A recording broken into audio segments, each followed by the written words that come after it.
عربية علوم غربية بغض النظر عن المنشأ بتاعها، بتكون حاجة من اثنين. الحاجة الأولى إنه ناس يتفقوا على إنهم يعملوا القواعد دي ويمشوا عليها، فإذا واحد خالفها بيكون المرجع هو القوانين اللي وضعوها الناس. يعني زي القواعد بتاعت المرور، ليه العربية تمشي باليمين في السودان وما تمشي باليمين في جهات تانية؟ لأنه الناس بتاعين السودان، الناس اللي وضعوا قانون المرور اتفقوا على كده.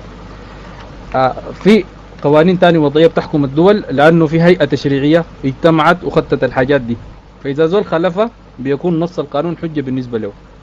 ده النوع الأول من القوانين. النوع الثاني بتكون حاجة أساسا موجودة، فبيجوا الناس بيقوموا يستنبطوا العلاقات بين الحاجات الموجودة أساسا، والعلاقات دي بتصبح يقولوا دي القوانين السائرة عليها الأشياء اللي هي موجودة فعلا.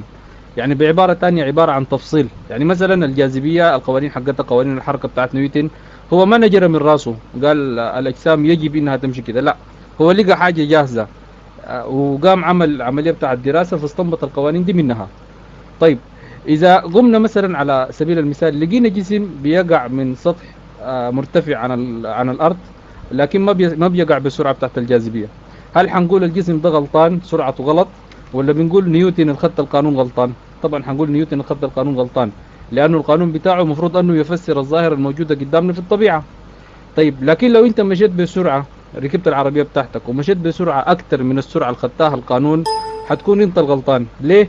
لأنه هنا المرجعية للقانون. فنحن نجي نشوف علوم اللغة العربية، هل ناس سيبويه والخليل بن أحمد والفراهيد والناس دي كلهم قعدوا وقالوا نفترض إنه اللغة تكون كده وعملوها، وبعد ذلك قالوا ناس نلتزم بالحكاية دي، بحيث أنه إذا لقينا شيء مخالف للقاعدة دي نقول له أنت غلطان ما بتعرف نحو؟ ولا الحكاية إنهم فتشوا النصوص الموجودة من اللغة العربية قبل فترة وجودهم، قبل الخليل بن أحمد، قبل سيبويه، وقاموا استنبطوا العلاقات اللي بتحكمها؟ لو رجعنا لتاريخ النحو، لو رجعنا للعقل والمنطق، حنلقى إنه قواعد اللغة بغض النظر عن اللغة دي شنو، عربي إنجليزي فرنسي، حتى اللاوندي لو كان عنده لغة في لغة بالاسم ده، يعني حنلقى أنها بتصف الحاجات الموجودة أصلا. مرحب الحاجة نظرية.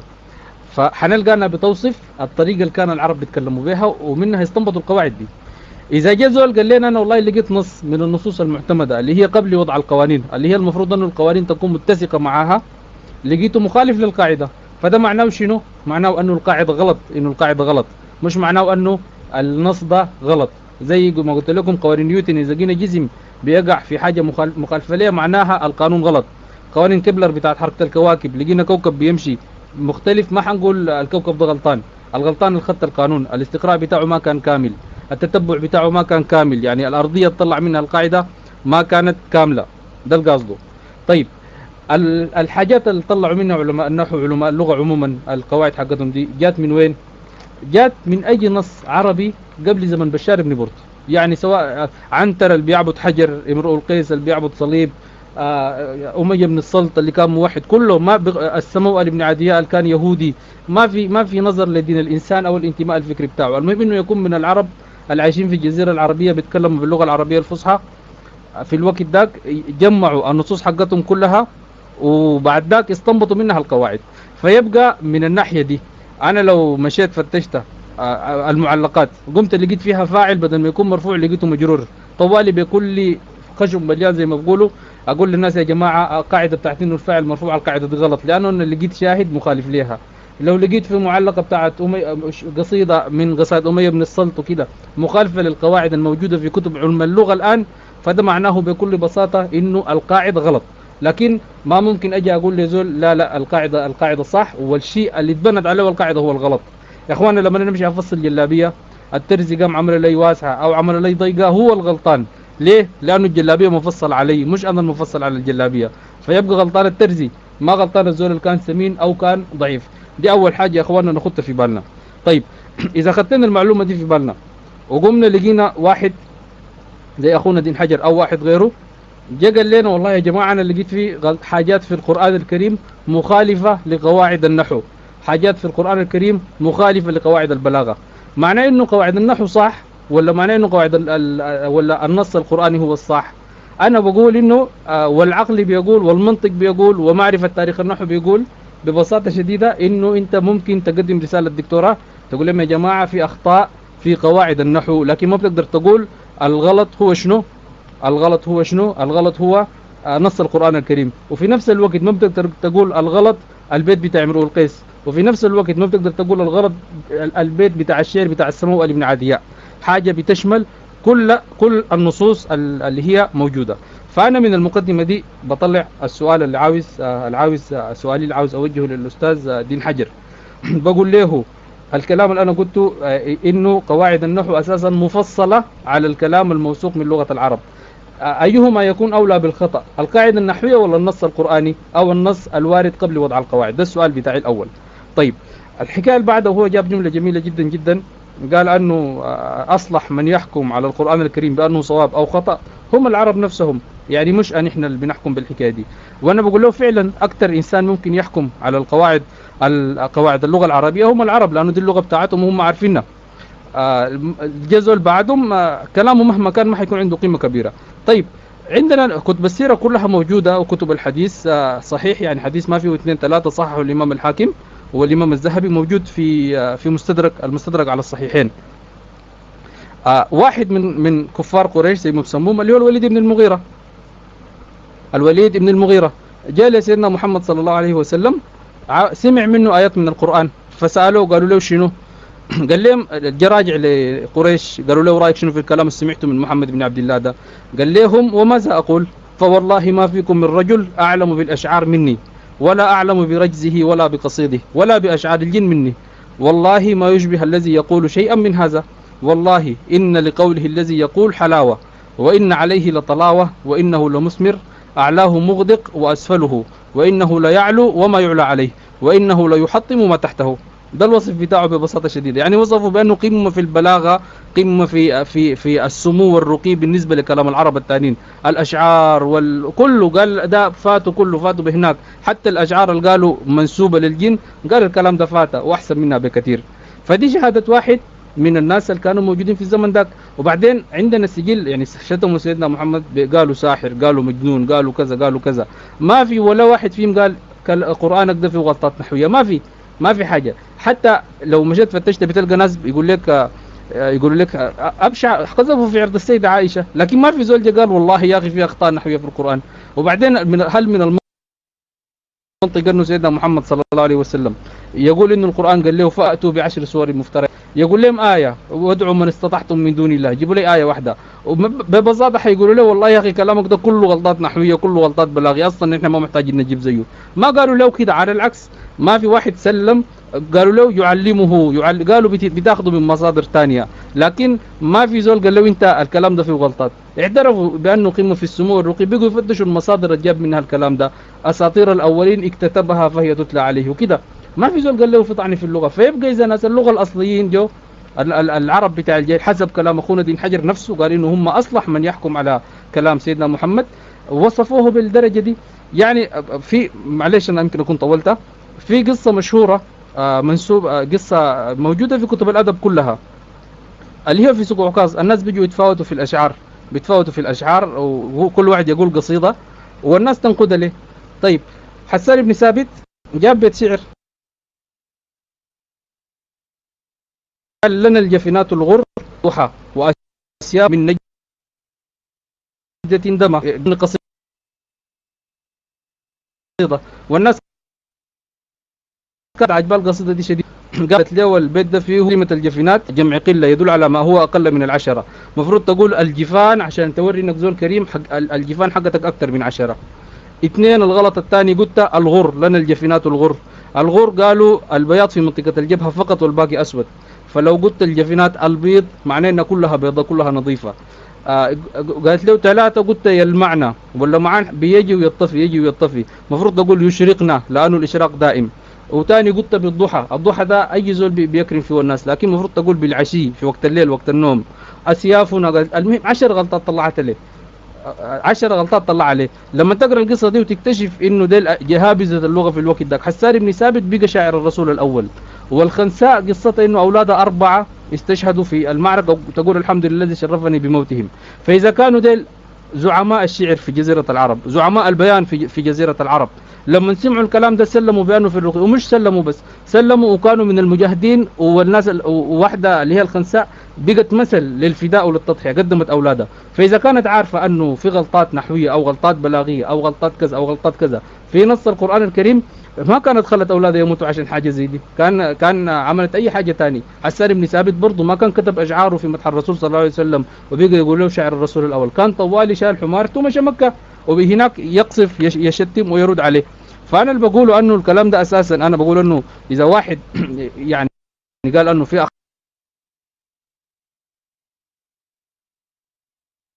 اللغوية في القرآن، وأنا أقول أنه معلش يعني أنا ما أقول دي مقدمات دي كلها مقدمات. بعد ده إذا قمنا جينا نشوف النصوص اللي بيقول أنها غلط، أنا شايف إنه ما في، إنها سقطت من نفسها، لأن أساسا ما عندها أرضية عقلية، ما عندها أرضية تاريخية، ما عندها أرضية منطقية عشان إنه أنا أسمع السؤال أصلا.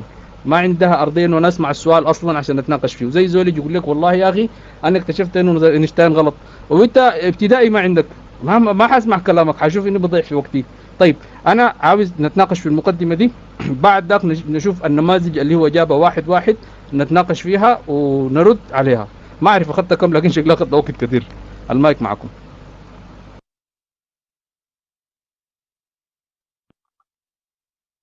طيب. شكرا لك يا ابو الفتوح. الحقيقه انت اخذت 11 دقيقه و 11 دقيقه و3 ثواني. ما اعرف، احنا اتفقنا انه 12 دقيقه. طيب يعني احنا اتفقنا انه نقسم الزمن بيناتنا 5 دقائق 5 دقائق. فما اعرف الاخ ابو الفتوح بداها من البدايه كده 12 دقيقه. انا ما اعرف يعني، اوكي ما في مشكله. آه، عموما انا هحاول ارد على النقاط اللي اتطرق لها عزيزنا ابو الفتوح. ولو لاحظتوا هو اساسا ما رد على السؤال، لانه قال السؤال في الاصل ساقط. ليه؟ انت حجتك اساسا ما لها سند تاريخي ولا لها سند لغوي ولا غيره. احتج بكلامه ده على بعض الافكار. اول حاجه قال يا اخي ناس سيبويه والجماعه دي خدوا القاعده بتاعت اللغه بناء على اللغه الموجوده. هم شافوا اللغه الموجوده، قال المصادر اللغويه المعتمده الموجوده. طيب اذا احنا قلنا، انا في بدايه كلامي قلت انه العرب، في يا جماعه نقسم بين حاجتين، العرب والاعراب. اوكي. ابو الفتوح يا ريت على المايك، يا ريت على التكست. have you heard of this؟ ايوه ابو الفتوح يا ريت على التكست تتابع معي بس بالاجابات، لانه هسالك اسئله خفيفه كده. ايهما اكثر فصاحه وبلاغه، العرب ام الاعراب؟ لو الاعراب اديني واحد، لو العرب اديني اثنين لو سمحت، لانه في فارق كبير جدا بينهم. لو الاعراب اديني واحد، لو العرب اديني اثنين.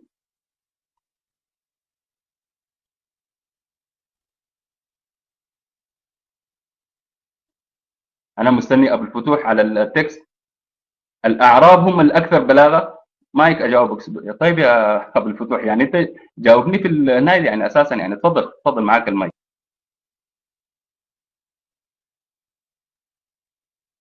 طيب أول حاجة أنا أعتذر على إني أخذت 11 دقيقة، لكن أنا بتذكر قلت 10 دقائق.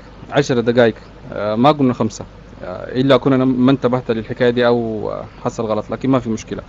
طيب السؤال بتاعك فيه مغالطة منطقية، اللي هي أنك فصلت ما بين العرب والأعراب. العرب الأعراب ده الجزء من العرب. العرب ينقسموا لنوعين، العرب ينقسموا لحاجتين، إما يكونوا أعراب يعني ساكنين في البادية، أو يكونوا حضر ساكنين في المدن. فأنت لما تسألني أيهم أفصح، العرب ولا الأعراب، أنت بتسألني جزء وكل، الأفصح في مئته، ما صدق على الجزء يصدق على الكل، فما بقدر أجاوبك كده. لكن اسألني قول لي مثلا أيهما أفصح، الأعراب ولا الحضر، بقوم في الحالة ده أنا ممكن أجاوبك. تفضل المايك معك.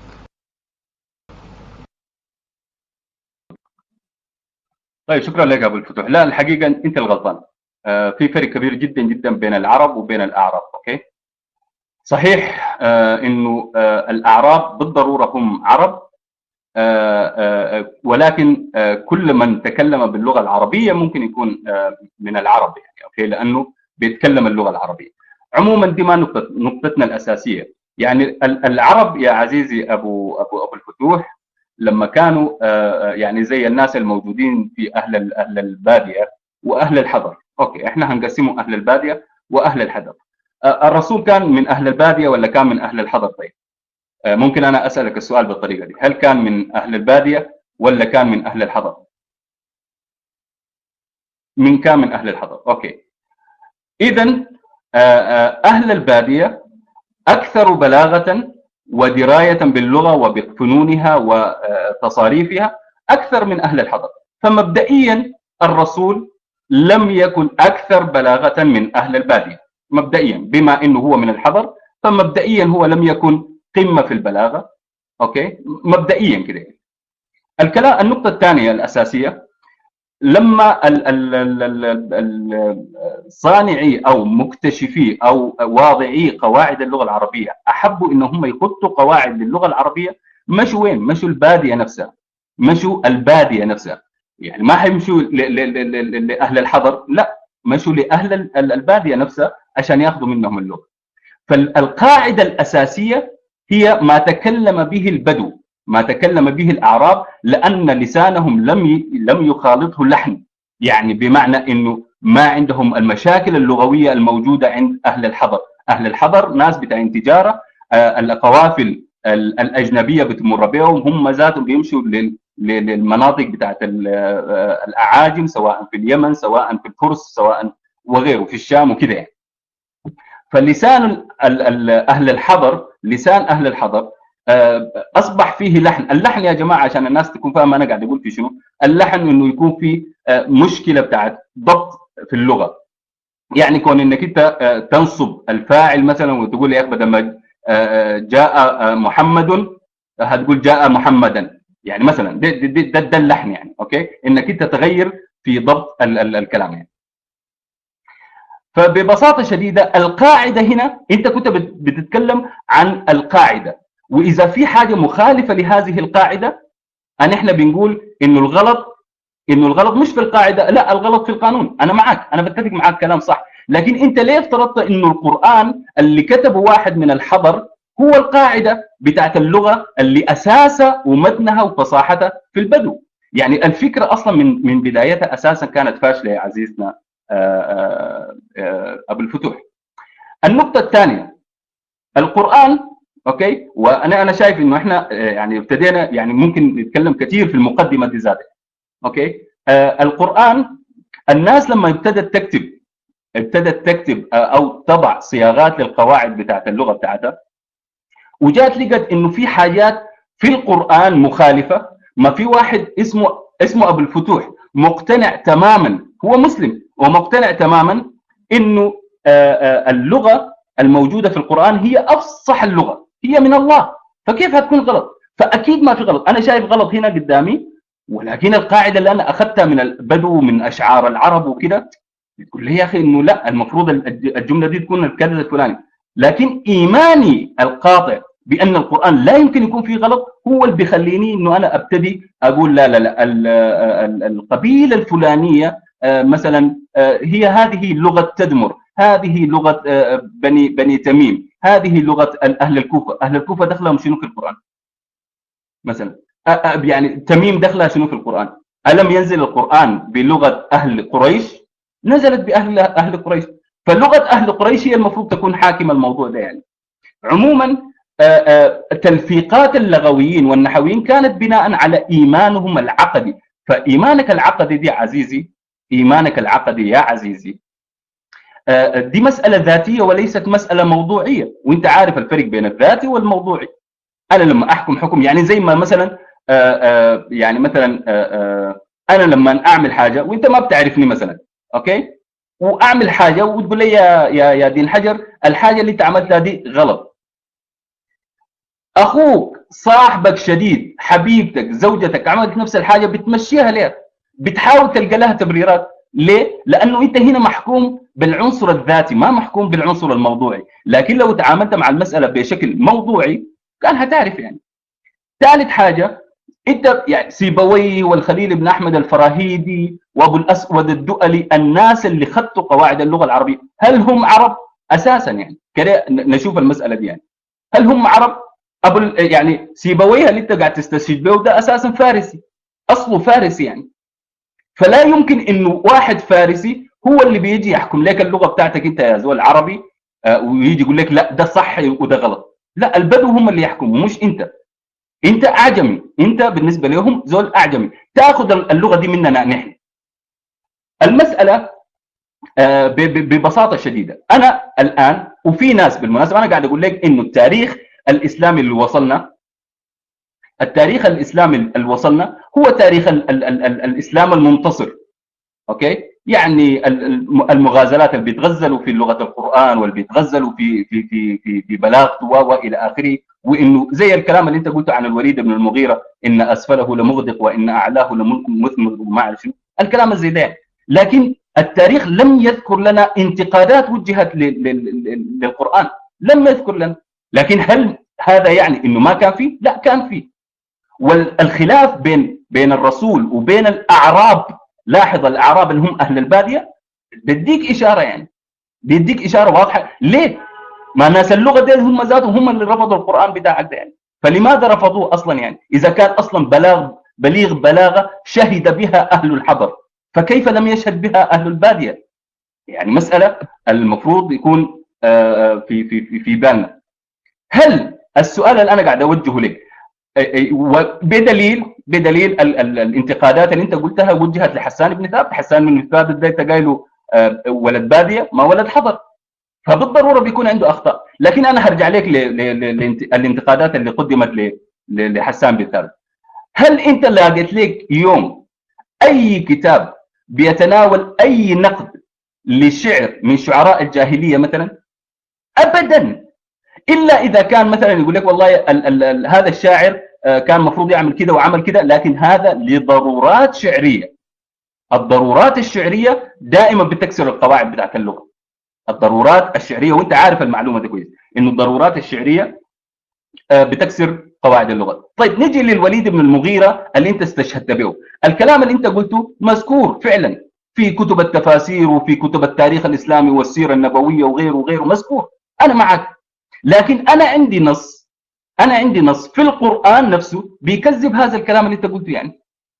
كلام على لسان الوليد بن المغيرة بيقول بعد ما سمع القرآن، تعليقه على القرآن، قال إن هذا إلا قول البشر. ده كلام بشري. الكلام ده هتلقاه في سورة المدثر الآية 25. طيب أنا عندي نص قرآني بيقول إن الوليد بن المغيرة قال على القرآن إن هو إلا قول البشر، إن هذا إلا قول البشر، عفوا.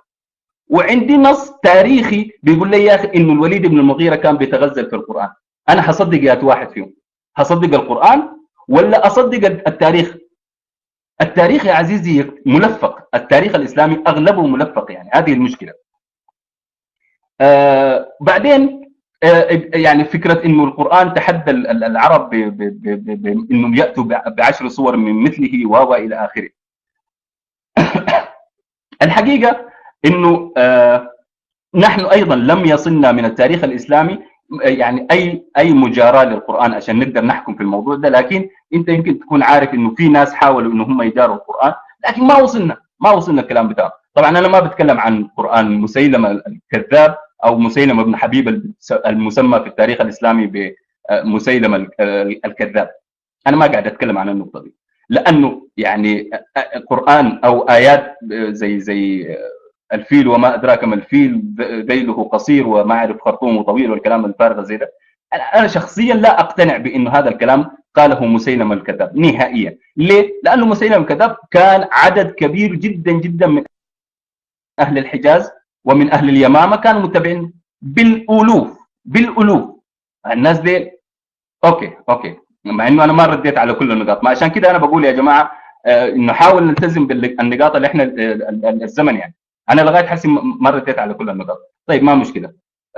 عزيزنا كيدو او كابريشس، لو سمحت واحد من الادامن يطلع ينظم لنا مساله الوقت دي، لانه المساله كده جايطه شديده. اتفضل المايك فري يا كيدو. شوف، انا ما بعتقد انه المساله جايطه. في بداية النقاش، والبدايات دايما بتكون صعبة وما إشكالية، يعني تزيد دقيقتين أو دقيقة من الوقت المحدد. أوكي. وبعدين ما بنحب أيضا نقاطعك وأنت في نص الفكرة، لكن جمالية النقاش ده إنه الناس تاخد وتدي. أوكي. البداية جميلة ما بطالة وحتتحسن بالنفس البارد ده، والشباب اللي في التكست يساعدونا إنه تدير النقاش ده. ركوبة عليك الله، خط ظهرك كده على الكرسي وجيب لك كوباية بتاعت قهوة أو شاي أو كركديه واستمتع. اتفضل يا أبو الفتوح.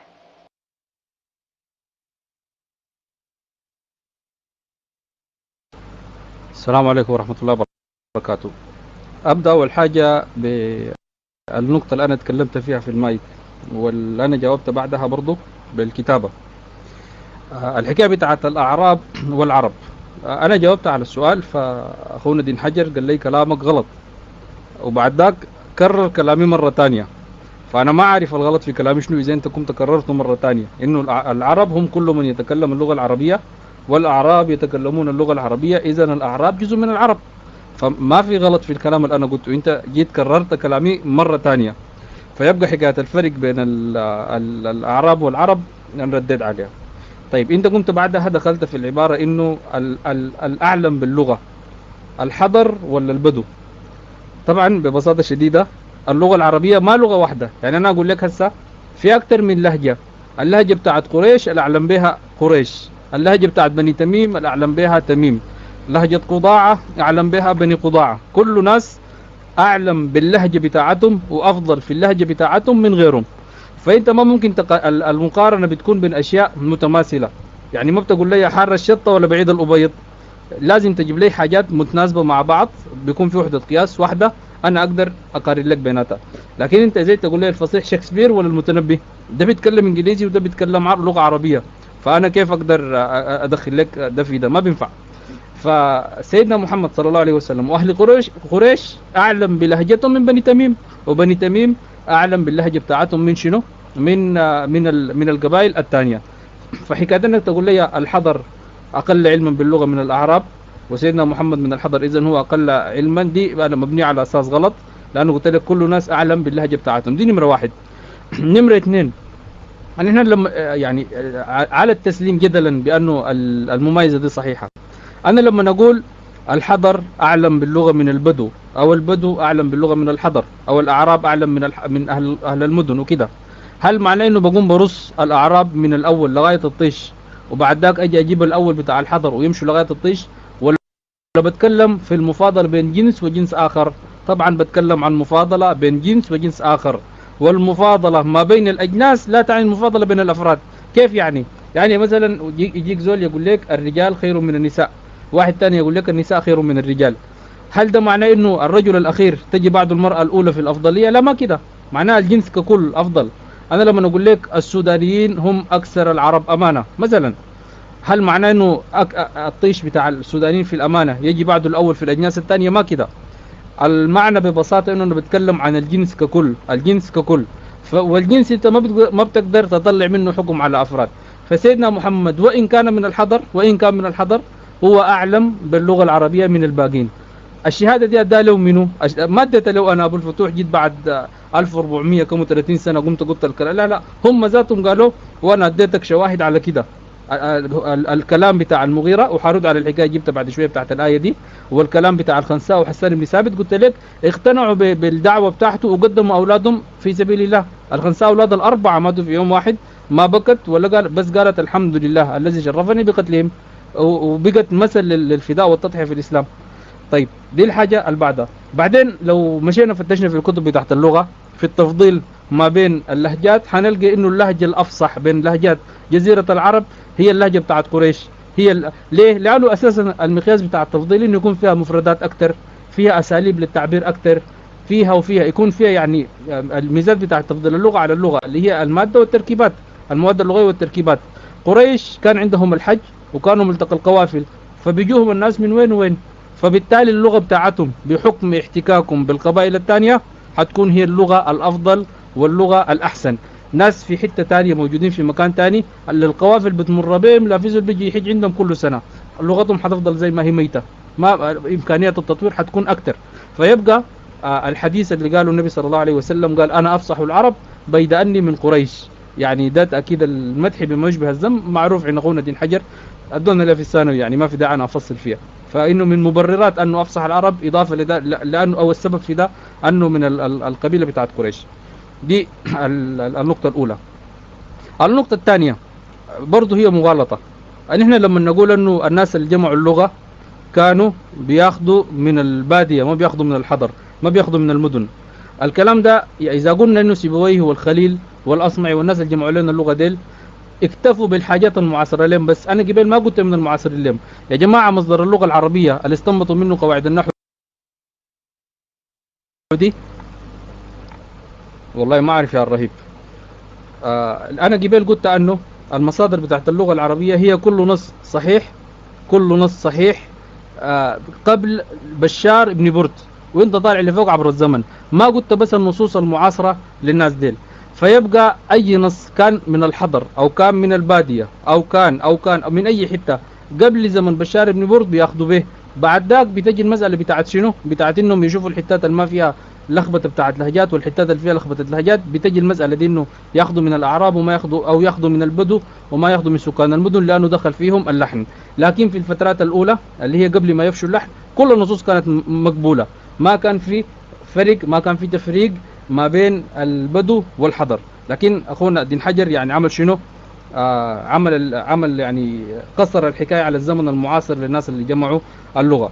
طيب بعد انه حكايه انه الحكم على القرآن انه حكم ذاتي ولا حكم موضوعي، وصف القرآن بانه هو الافصح، انا ما قلت لك القرآن الافصح في رايي كده وجبت لك الادله.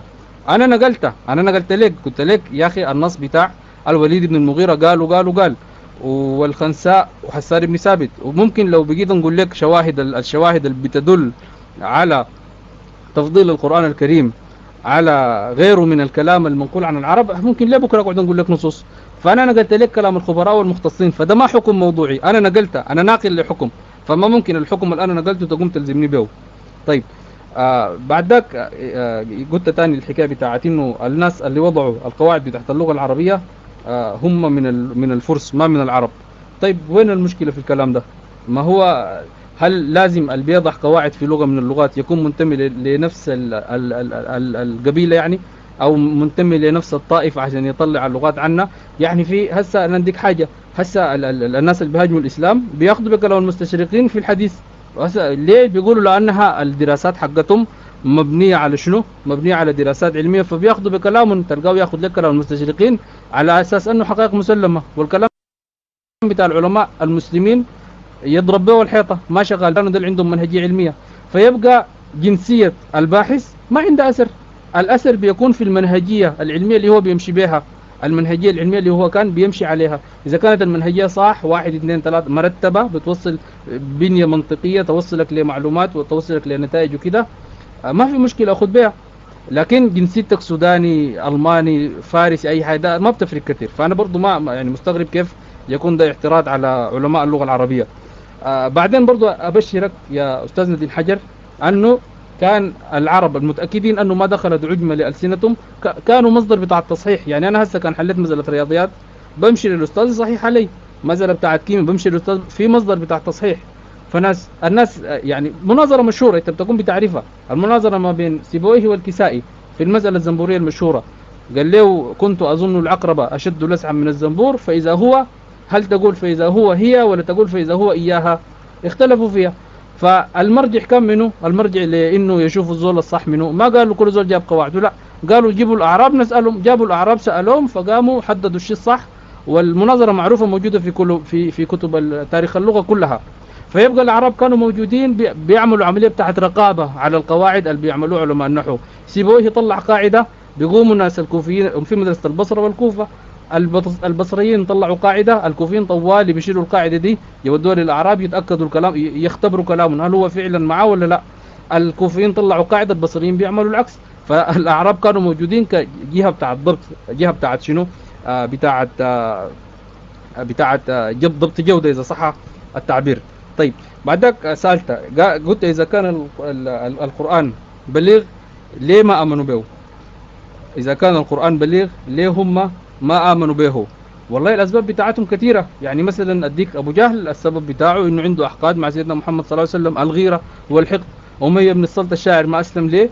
لأنه كان متوقع أنه النبوة تنزل عليه وما نزلت عليه، وقال لا. في أسباب كثيرة جدا جدا. يعني أنا ممكن برضو أسألك أقول لك في هسه دي في ناس يتبنوا الاتجاه بتاع الإلحاد، في ناس غيرهم ما يتبنوا الاتجاه ده، في ناس مسلمين، ناس مسيحيين، ناس يهود. هل كونه في ناس ما اعتنقوا دين معين معناه انه الدين ده غلط؟ لا، ما كده. كونك تعتقد دين او ما تعتقده دي حاجه تخصك، بترجع لاسباب بتاعتك انت، ما عندها صله بشنو بانه الكلام ده صح ولا ما صح وكده. يعني هم اذا كان بليغ ما اعتنقوا ده شيء يخصهم، انا يهمني اعتراف وتسليم بانه بليغ، ده الشيء اللي انا عاوزه. ما دام دي ثبتت خلاص، انا الدعوه بتاعتي ثبتت. طيب، اخر حاجه عاوز اتكلم عنها، وفي حاجات للاسف يعني حضطر افوتها، اللي هي الحكايه بتاعت المغيره. انه انا جبت نص بانه بيتغزل في القران، وانت جبت نص من داخل القران الكريم انه بيقدح في القران. اول حاجه ما في تعارض ما بين النصين ببساطه شديده.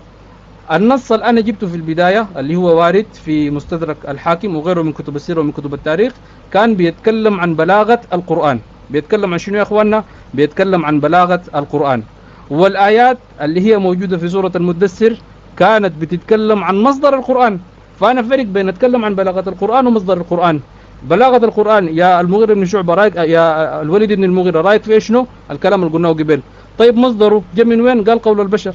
وانا هسه نحن لاحظ نحن نقاشنا ما في اعجاز القران الكريم، انه القران الكريم كلام الله او ليس كلام الله. ما كنا بنتناقش في الحكايه دي. ما في اعجاز القران، بنتكلم القران من الناحيه اللغويه. هل فيه غلطات نحويه ولا ما فيه غلطات نحويه؟ فيه غلطات بلاغيه ولا ما فيه غلطات بلاغيه؟ خليت بالك معي؟ فكلام المغيرة ما بيفيدك في شيء. اذا كان نقاشنا عن مصدر القران، فانا قلت لك المغيرة امن وقال القران ده من الله، تمشي تقول لي لا معلش القران نفى المعلومه دي. في الحاله دي بقول لك اي والله فعلا كلامك صح. لكن انت جبت نص في موضوع وانا جبت نص بيتكلم في موضوع ثاني. وبعدين في حاجه ثانيه، انت لو رجعت للسياق بتاع الايات، هتلقاه بيأكد القصه اللي انا ذكرتها قبل. القصه اللي انا ذكرتها قبلك بالمناسبه عندها باقي. بعد ما وصفوا لهم قالوا، والغريب انه سبب نزول الايه هو القصه دي. قالوا له طيب ما دمت انت وصفته بالقدر ده، نقول للناس ديل شنو؟ قال لهم دعوني حتى افكر. في النهايه قام قال لهم هذا سحر يؤسر عن غيره. فنزلت الايات انه الحاجات العمل الوليد بن المغيرة والكلام ده كله، انه فكر وقدر فقتل كيف قدر. في النهايه قال انه في القران الكريم فقال ان هذا الا سحر يؤسر، ان هذا الا قول البشر. ما قال هذا الكلام ركيك، هذا الكلام فيه اخطاء نحويه، هذا الكلام فيه، هذا فيه. الكلام اللي انت جبته في جهه، والكلام اللي انا جبته موجود في جهه ثانيه. طيب معلش ما دام طولت ربع دقيقه، تقول ما وصلتنا مجرد القرآن وتقول ما بتكلم عن قرآن مسيلمة. ليه ما تتكلم عنه؟ ما انت قلت ما وصلتك. طيب لا وصلتنا، وصلنا المستوى بتاعه مستوى مضحك واللي هو كل الناس عارفه. ده الكلام بتاع مسيلمة. ليه تطلعوا لي برا؟ لا دخلوا جوا وريني قرآن مسيلمة. دي المحاولات اللي طرحت. فكونهم عجزوا كلهم ده تسليم بانه فعلا الكلام ده معجز. والا كان طلعوا حاجات زيه، وكان التاريخ نقل لنا ونقل لنا التفنيد بتاعه. زي ما نقل لنا انهم قالوا سيدنا محمد ساحر ونقلوا التفنيد، زي ما نقل لنا انهم طعنوا في عرض الرسول وورانا التفنيد، كان ورانا انه طعنوا في بلاغة القرآن وكان حيجي التفنيد برضه. فما دام ما قالوا معناه ما حصل. اذا كان حصل اثبتوا لنا. نحن نتكلم عن حادثة تاريخية. معلش انا طولت. الرهيب قال لي في الخاص لو ممكن ترفعوا عنه المايك. الله يبارك فيكم، المايك معكم. طيب شكرا لك يا ابو دين الفتوح. حجر بس عن اذنك بس دقيقة واحدة بس داير اشرح حاجة. دين حجر وابو الفتوح، انا لما اكتب 10 دقائق في التكست معناتها اخذ لك زي دقيقتين 3 دقائق اعمل الكونكلوجن بتاعك. يعني ما معناته انه انا لما ارسل لك 10 دقائق معناتها تفك المايك، لا، اخذ دقيقتين 3 دقائق انتهي من فكرتك، بعد ذاك مايك فري.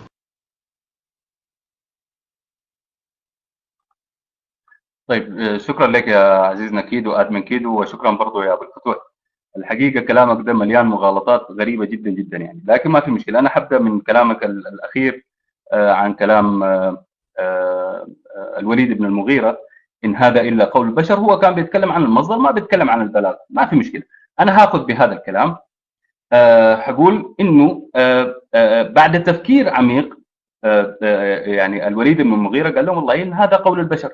يعني أنا هسألك أساسا، أنا السؤال اللي بيطرح نفسه هنا، يعني هل البشر يستطيعون أن يقولوا كلاما مثل كلام القرآن؟ يعني ده الكلام بتاع الراجل ده، بيقول يا أخي هذا قول البشر، هذا قول البشر يعني زي كلام البشر عادي، سمعنا زيه يعني. أوكي، إن هذا إلا قول البشر، كلام بشر، يعني أي واحد ممكن يقول أي كلام زي ده يعني بالضبط يعني. لانه في الاساس يا عزيزي ابو الفتوح، يعني انا حسي لو سالتك انه مصدر قناعتك الكامله بانه القران ده بليغ وكده، مصدره شنو؟ مصدره انه القران من الله، ولا يمكن انه كلام الله يعلو عليه كلام البشر، يعني ده اصلا كده يعني. فالفكره الاساسيه يا عزيزي انت ملخبط فيها خالص يعني. طيب انا هرجع ثاني كده من البدايه، انه الناس ديل المشركين بتاعين قريش هل كانوا ما قادرين يجاروا القرآن أو لا؟ الكلام ده يتكلم عنه القرآن ذاته للأسف يعني. قال وإذا تتلى عليهم آياتنا قالوا سمعنا لو نشاء لقلنا مثل هذا. يعني لو عايزين نقول كلام زي ده يعني الكلام ده عادي يعني، ده ما فيه حاجة يعني أساسا يعني. يعني حس زي كلام مسيلمة ابن حبيب أو مسيلمة الكذاب يعني. أوكي، يعني الفيل وما أدراك ما الفيل، يعني ده فرق شنو من العاديات ضبحا فالموريات قدحا، فرق شنو؟ الفرق الواضح بالمناسبه هو فرق ايماني بس، ما اكثر من كده يعني. يعني الفكره ذاتها ما في فكره واو كده انا ممكن اطلع بها من الموضوع، يعني فهمت علي كيف؟ يعني كلام مسيلمه رغم انه هو سخيف وساذج واي حاجه، انا شخصيا قريته كلام فارغ يعني، كلام سخيف. لكن تعال شوف، هل هذا الكلام السخيف كان له اتباع؟ نعم كانوا له اتباع. يعني حاجه من الاثنين، يا اما انه العرب كانوا ناس سذج، اي كلام يعني ملتق على بعضه كده بيمشي معاهم، اوكي، يا اما انه في غلط، يا اما انه الكلام اللي اتقال على مسيلمه ده كلام ملفق عليه يعني. لانه ما ممكن انت تقول لي يا اخي الفيل وما ادراك ما الفيل له ذنب طويل ولا ذنب قصير وانا اقول لك يا سلام يا اخي انت معناته انت نبي من الله واتبعك يعني. لكن الحقيقه التاريخيه انه في ناس كانوا متابعين وناس كتار لدرجه يعني انت بتعرفها كويس يا ابو الفتوح. فالناس دي كلهم كانوا اغبياء، كانوا قلده، ما كانوا عرب برضه بالمناسبه، من عرب اليمامه يعني. اوكي طيب اساطير الاولين دي بالمناسبه كان بيتكلم بها عن القصص اللي بيجيبها القران، يعني قصص موسى وقصص اليهود وكده، دي كلها كان عن المساله دي يعني. وحتى حاجات كثيره يعني، ده ما في له داعي نحن نتطرق له. كتب تتكلم عن موضوع سوق عكاظ والنقد اللي كان بيوجه هناك والى اخره. اوكي انا معك، فعلا كان في شعراء بيجوا ينتقدوا شعراء، لكن نقد بلاغي وليس نقد نحوي. يعني بيقول له يا اخي انت قلت كده، ولو كان قلت كده كان هيكون ابلغ، كان هيكون افصح، وكان هيكون كذا، وكان هيكون اجمل، وكان هيكون احلى كده يعني. لكن هل معنى الكلام اللي انت معنى كلامي ده انه كلامك اللي انت قلته ده غلط؟ ما معناته غلط نحويا ولا غيره، قواعديا سليم وما في اي مشكله. لكن المشكله انه انا شايف كزول مثلا يعني اعلم منك بالشعر، انا شايف لو كان قلت كده كان هيكون اجمل واحلى وابلغ وكده. بعدين انت قلت كل قبيله، لاحظ الكلام الغريب ده يا ابو الفتوح، ركز معي بالله، واتمنى انه الناس اللي معانا برضه في الروم يركزوا على الكلام اللي قاله الزول ده. قال كل قبيله اعلم بلهجتها. يعني اللغه بتاعت اسمها شنو، قريش، ناس قريش اعلم بلهجه قريش، ده حاجه معروفه. وناس تميم اعلم بلهجه تميم، وناس بكر اعلم بلهجه بكر. اذا كان في لهجات، فما بتقدر تقول لي يا اخي وعلى كلامك ده، انت الكلام اللي انت اللي قلته، ما بتقدر تقول لي والله يا اخي انه لهجه كذا افصح من لهجه كذا، لانه دي عندها لهجه ودي عندها لهجه. ما بتقدر تقول لي يا اخي يعني شكسبير ولا بشار بن برد يعني. اوكي ده كلام جميل جدا جدا. اذا ليه الرسول جا قال انا افصح العرب؟ بناء على شنو؟ ما انت من قريش، وقريش عندها لهجتها، في ناس عندهم لهجاتهم ثانيه وشايفين انه لهجه، يعني انا لو من تميم بقول انه لهجتي انا في تميم احسن وافصح من اللي هناك. انت جيت ثاني قلت يعني بتغالط نفسك بنفسك، وجيت قلت يا اخي المقياس بتاع التفضيل اللغه هي انه مقياس تفضيل اللغه هي انه في التراكيب وما اعرف. طيب يا اخي هل انا افهم، هل اللغه الناس الاعراب ديل اللي قاعدين في العرب لانه ما اختلطوا بناس ثانيين مثلا بقبائل اخرى اعاجم وكده، فلسانهم لم يصبه لحن، اوكي، وقريش انت براك اعترفت انه قريش كانت مدينه، وكان مدينه بتاعت تجار، ناس داخله وناس طالعه، فبقى فيها لحن. يعني انت براك قلت الكلام ده، اعترفت بالكلام ده يعني. فببساطه شديده انا ما بقدر اقول، انا لما اجي اتكلم يعني حسي ان احنا كنوبيين، يعني الرطانه او اللغه النوبيه للناس الحاليين او مشوا هاجروا مشوا الخرطوم مثلا، سكنوا في الخرطوم ولا كده، ما ممكن يكون افصح من الناس اللي اصلا قاعدين في البلد ذاته يعني. ليه؟ لانه الناس دي لا لاقوا عرب، لا اتخلطوا بهم ولا اي حاجه يعني. ما بتلقى لك كلمه عربي. لكن حسي الناس الموجودين المحسه او الحلفاويين الموجودين حسي تلقى كثير من داخل الكلام بتاعهم بيقول لك كلمه كلمتين بالعربي، وفي كلمات عربي كده قاموا روطنوها او يعني عملوها بقوها نوبيه يعني. ففي لحن بيحصل يعني لما تختلط باجناس ثانيه. فناس قريش كانوا مختلطين باجناس ثانيه، وبالتالي كان اللغه بتاعتهم كان ركيكه مقارنه بالاعراب. فالاعراب هم اللي افصح يعني، اصلا ما في اثنين ثلاثه يعني. اوكي. بعدين لغه قريش هي اللغه المعياريه، وهي بقت لغه معياريه لانه الرسول من قريش. لو الرسول كان من تميم كان هتكون افصح لغه تميم. يعني المساله مساله ايمان بس يا عزيزي ابو الفتوح. انا ما شايف حاجه كده موضوعيه بجد انا ممكن استند لها عشان اقول لك انه كلامك ده صحيح. يعني هل انا هقول لك حاجه، يعني لغه قريش كانت لغه تجاره، والتجاره عامل مهم جدا جدا في انتشار اللهجه او اللغه دي يعني. زي ما حاصل بالضبط وين في اللغه الانجليزيه. اللغه الانجليزيه في اساسها هي بريطانيا، لكن اللغه المنتشره حسي اللغه الامريكيه او الاكسنت الامريكي. ليه؟ لانه امريكا هي المهيمنه اقتصاديا بالتجاره بتاعتها بغيرها قدرت ان هي تنشر اللهجه بتاعتها او الاكسنت بتاعتها يعني. بقى في فرق كبير جدا جدا بين الانجليزي البريطاني والانجليزي اللي هنا. الاقتصاد بيلعب دوره كبير جدا جدا يعني. وبعدين انا متاكد انه لغه قريش سادت فقط من اجل هذه الفكره يعني، ما اكثر من كده. بعدين استشهدت بالخنساء وايمانه، ولو كان كلام غلط وما اعرف شنو ما كان ضحت بناس يعني. طيب ما ده الايمان، ده عامل الايمان الاعمى اللي انا بتكلم لك عنه يعني. لكن اصلا طالما انت جبت سيره الخنساء وحسان بن ثابت، انا هقوم اجيب. وفي ناس برضه بالمناسبه كانوا مؤمنين بنفس الدرجه بتاعت ايمان الخنساء، كانوا مؤمنين بمسيلمه الكذاب وقاتلوا معه وقتلوا يعني. المشكله شنو يعني؟ لكن انا اجيب لك كلام من كتاب الاتقان في علوم القران. اوكي.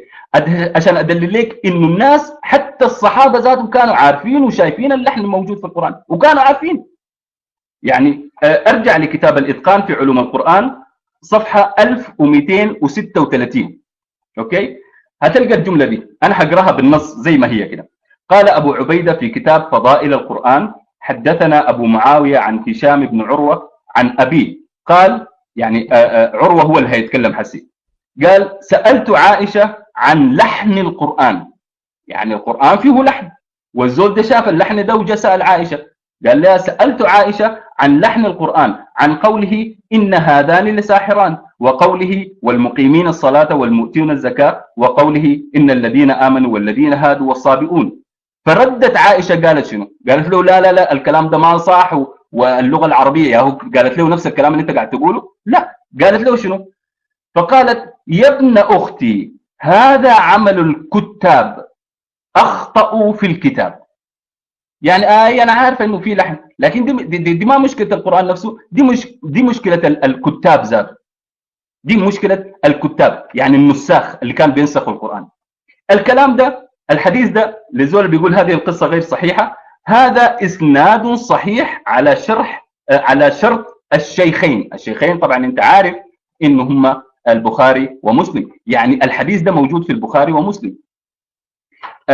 وغير كده طبعا انت عارف انه عثمان بن عفان لما جمعوا له القران بعد ما جمعوه وكده، ادوه النسخه النهائيه كده عشان يقوم يقراه ويديهم رايهم فيه. قال شنو عثمان بن عفان قبيل الكلام ده كان كلام منه؟ كان كلام عائشه. فعثمان قراه، وبعد ما قراه جاء اداهم رايه وقال لهم: والله يا جماعه ارى فيه لحنا وستقيمه العرب بألسنتها. والكلام ده برضه هتلقاه في سنن ابو داود وفي سنن، هتلقاه في كتب الاحاديث. ارى فيه لحنا، العرب هتعدلها بمعنى العرب بيعرف يعني، فهيعدلوها بلغه. ما أمر. وحتى لما جمع القرآن في عهد اسمه منو ده، الحجاج الثقفي، برضو الأخطاء بتاعت القرآن برضو ما عدلوه ومشوا فيها. طيب عموما أنا شخصيا اكتفيت من المدخل، والمداخلة الجاية حتكون مباشرة عن الأخطاء.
شهادة الناس المعاصرين له.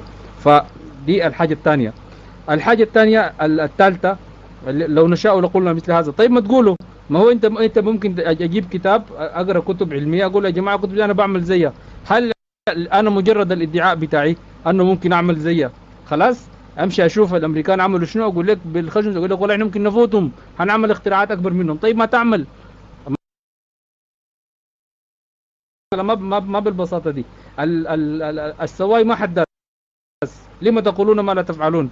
يورينا واحد منهم طلع قرآن زيه، ما في. عندنا الشاهد بتاع مسيلمة، وانت براك عارف انه كلام سخيف جدا جدا. طيب الحكايه بتاعت الفيل ما الفيل والعاديات ضبحا فالموريات قدحا، انه قال الفرق بيناتهم شنو؟ طبعا لو مشينا نقرا في التفاسير بتاعت القرآن حتلقى انه العاديات ضبحا دي فيها من الكلام البلاغي. ما داير اقرا لك يعني، لكن ممكن نمشي بس تفسير الشيخ الشعراوي اللي هو معاصر واسمع تفسيره له، وانت قارن بعد ذاك شوف هل من العدل انه ناخذ الفيل ما الفيل بتاعت مسيلمه والعاديات ضبحا في كفه بتاعت مقارنه، ولا ده ظلم للقران انه نقارنه بين نصوص مسيلمه؟ الجواب يرجع له اي انسان يقرا اي تفسير لغوي للقران الكريم، قرا الكشاف، قرا الشعراوي، قرا اي حاجه. طيب بالنسبه لمسيلمه، انه مسيلمه رغم الكلام السخيف بتاعه ده كان له اتباع. انا اديك ناس اسخف من مسيلمه وعندهم اتباع. في ناس كتار جدا جدا كان عندهم ما عندهم فكره اصلا، ما عندهم فكره في راسهم، وبعد ده كله لقوا اتباع. ما عاوز اجيب لك اسماء. الاتباع اللي بيجوا مع الناس مش عشان انهم بيقدموا معجزات، في ناس كده بالنسبه للرسل فعلا لانهم قدموا معجزات، قدموا براهين على انه عندهم رسالات من السماء مثلا، فالناس بيجوا معاهم. في ناس بيتبعوا الناس عشان في شهوانيه، مثلا يكون في اباحيه، عمل لي دعوه اباحيه بلقى ناس بيتابعوني. احيانا قد تكون بسبب العصبيه، انه والله ديل عندهم نحن ذاتنا عاوزين يكون عندنا. تعرف انه الواقع بتاع جزيره العرب في وقت نزول الاسلام انه كانوا منقسمين، منقسمين لمجموعتين. فبنو تميم والثاني نسيت اسمه، مقسومين لمجموعتين. فما شايف، فالجهه اللي جا منها سيدنا محمد صلى الله عليه وسلم الجماعه الثانيين قالوا نعمل ميزان، ان زي ما قال مسيلمه لنا نصف الارض ولقريش نصفها، عاوز يتقسم معه. فالناس النصارى كانوا من قومه من بني تميم، كانوا الناس اللي معه ويكفوا معه ونصروه بسبب العصبيه، انه اخوهم وزولهم. وحكايه انه كان كلامه معجز قالوا اقتنعنا بكلام مسيلمه عشان هو معجز. ما في، حتى لو رجعت للقصص الوارده عن مسيلمه ما حتلقى ولا واحد قال انا اقتنعت بمسيلمه عشان القران بتاعه عجبني، ولا واحد. كلهم بتلقوا عشان دود عمه يقول لهم زي ما قريش طلع منها رسول نحن يطلع مننا رسول، وما ممكن الرسول يكون الرسول يكون يبقى يملك ونحن ما نملك وقريش تملكنا وكلام زي ده. كلها كانت عبارات جاهليه يعني عصبيه قبليه ما اكثر من كده. ما في ولا واحد قال انا سمعت قران مسيلمه قام عجبني. لما تمشي للجانب الاخر اللي هو سيدنا محمد، لانه راكوبه قال لي نفس الشيء الرسول نصر قريش، النصروا من قريش ومن غير قريش ما في مزول قال انا نصرته عشان ولد عمي. اللي كانوا ناصرينه عشان اولاد عمه بعضهم مات على غير الاسلام والقصه معروفه طبعا، لكن ما كانوا نصروه وما امنوا به، في ناس زي ديل. لكن الغالبيه بتلقاهم نصروه بسبب شنو؟ بسبب انهم سمعوا الكلام بتاعه. وبعدين 200 نصرته قريش سيدنا محمد صلى الله عليه وسلم قاعد معاهم 13 سنه بيعذبوا فيه ويقتلوا في ناسه ويشوهوا سمعته. النصر جاءوا من برا اللي هو جاءوا من ناس المدينه، الاوس والخزرج، عرب اصلهم من اليمن، يعني الفرع الثاني من العرب تماما، هم اللي نصروه ما نصروا قومه، ما نصروا قومه اصلا. حتى في واحده من الغزوات قال لهم تقولون عني اتيتنا طريدا فاويناك ومستضعفا فنصرناك. ما نصروا قومه اصلا، انما نصروا اهل قريش، نصروا ناس قريش. طيب ما نصروا ناس المدينه، ما نصروه ناس قريش. وبعدين السبب بتاع نصرتهم انهم سمعوا القران واقتنعوا بالبراهين والادله والمعجزات اللي قدمها لهم مع القران، ما كانت في عصبيه زي الوضع بتاع مسيلمه الكذاب. طيب والتسهيلات اللي عملوا لهم مسيلمه الكذاب وكده. طيب نمشي بعد كده للقصه بتاعت الخنساء وحسان بن ثابت وكده. انا ما استشهدت بالقصه دي على انه كان في نقد للشعر في الوقت ذاك، انا استدلت بها على انه قمه النقاد بتاعين الشعر في عكاظ، اهل البلاغه المختصين في اللغه في عكاظ في زمن الرسول صلى الله عليه وسلم، كلهم سلموا وقالوا فعلا الكلام ده صح، ووصلوا مش لمرحله الايمان الاعمى زي ما قال، وصلوا لمرحله التضحيه. ايمان اعمى كيف؟ انا لو زول دكتور وجاني زول قال انا كتابي ده احسن كتاب في الطب، فيه حاجات غلط، مستحيل يكون ايمان اعمى. الايمان الاعمى ده بكل الزول الجاهل اللي ما عارف حاجه بيؤمن ايمان اعمى، ايمان من غير دليل، ايمان من غير برهان، ده اللي بيكون ايمان اعمى. لكن الإيمان بتاع الناس المتخصصين لو مشيت لدكتور وديته كتاب قال لك الكتاب ده فعلا حجة، مشيت لمهندس قال لك الكتاب ده فعلا حجة وفي المجال بتاعه، بنسميه إيمان أعمى. الأعمى ده إيمان الناس الساي، يقول له عشان هو قال كده يبقى كلامه صح، في الحالة دي بنسلم إنه ده إيمان أعمى. لكن الخنساء ما كان إيمان أعمى لأنها متخصصة في اللغة، وبدليل الكلام اللي قالته لحسان بن ثابت. حسان بن ثابت كان قمة في اللغة بدليل الأشعار بتاعته ومكانته بين الناس، وقال والوليد بن المغيرة كان قمة في اللغة. ديل كلهم قدموا شهاداتهم، ما في حاجة اسمها إنه عشان مجرد إيمان أعمى. طيب بعدين الحكاية بتاعت إنه كله قبيلة أعلم بلغاتها، قال ده يؤدي لأنه في لهجات. طيب أنا ما قلت من البداية في لهجات، في شنو الجديد؟ أنا ملاحظ يا أخونا دين حجر إنه عيال أنت بتجيب كلامي وتقول كلامك ده غلط وتقوم تعيده مرة تانية بصيغة تانية. أنا قلت في لهجات وكل ناس لهجتهم براهم، فما ممكن أقول فلان ده لهجة فلان أفضل ولا أفضل، لأنه دي حاجات ما عندها يعني أفصح الحضر ولا البدو، لأنه كل زول أفصح في اللهجة بتاعته. أنا قارنت بين اللهجات من حيث القوة، قلت قوة لهجة على لهجة أو قوة لغة على لغة بحاجتين: المفردات الواردة فيها والتراكيب. فالمفردات والتراكيب الموجودة في لهجة قريش أفضل من الثانيين، فبالتالي بقول أنه لهجة قريش أفضل من اللهجات الثانية. الحديث بتاع سيدنا محمد أنا أفصح العرب، قلت إنه ده يعني زي فيه تناقض. لا، ما فيه تناقض. بالمناسبة سيدنا محمد صلى الله عليه وسلم ما كان بيتكلم بلهجة قريش بس، كان بيتكلم بكل اللهجات. ولو رجعت للكتب بتاعت السنة هتلقى إنه في حديث ما باللهجة بتاعت قريش، في لغة حمير. جاء واحد للرسول صلى الله عليه وسلم قال له شنو؟ قال للرسول صلى الله عليه وسلم: أمين بر أم صيام في أم سفر؟ فالرسول رد عليه وقال له: ليس من بر أم صيام في أم سفر. الكلام ده معناه شنو؟ أعيده لك تاني الحديث بتاع الرسول. قال له: أمين بر أم صيام في أم سفر، كده بالنص ده. دي لهجة حمير، الرسول صلى الله عليه وسلم كان أفصح زول فيها، أفصح فيهم كلهم، كل اللهجات. فلما يقول أنا أفصح العرب معناه أنا فايتهم في لهجاتهم كلهم. وفي أحاديث خطابات رسلة لبعض زعماء القبائل الثانية، والله أنا ما قادر أقرأ لغاية الساعة حقيقة، لأنه الكلمات اللي فيها ما مألوفة بالنسبة لنا وفيها مشاكل كثيرة. فقول النبي أنا أفصح العرب يعني ده إطلاق، لأنه أفصح باللهجات كلها، بيعرف اللهجات كلها وكان الأفضل فيها. المصدر بتاعه بلأنه الرسول بعلم من الله سبحانه وتعالى، بعلم من الله سبحانه وتعالى. طيب بعد شوية قال إنه لغة قريش كان فيها لحن. نحن لما نقول لحن معناه مخالفة القواعد المستقرة حتى يجي لحن، لكن في المرحلة بتاعت التكوين ما في لحن. فقريش في الفترات الأولى بتاعت الاختلاط لغة كانت في مرحلة التكوين، إذا دخلت مفردة جديدة ما بنقول عليها لحن، لأن القواعد ما الباب ما تقفل لسه، الناس بيخشوا التجنيس مفتوح. لما التجنيس يقف بنقول بعد ده جو أجانب، غير كده ما بنقدر نقول في شنو في غلط.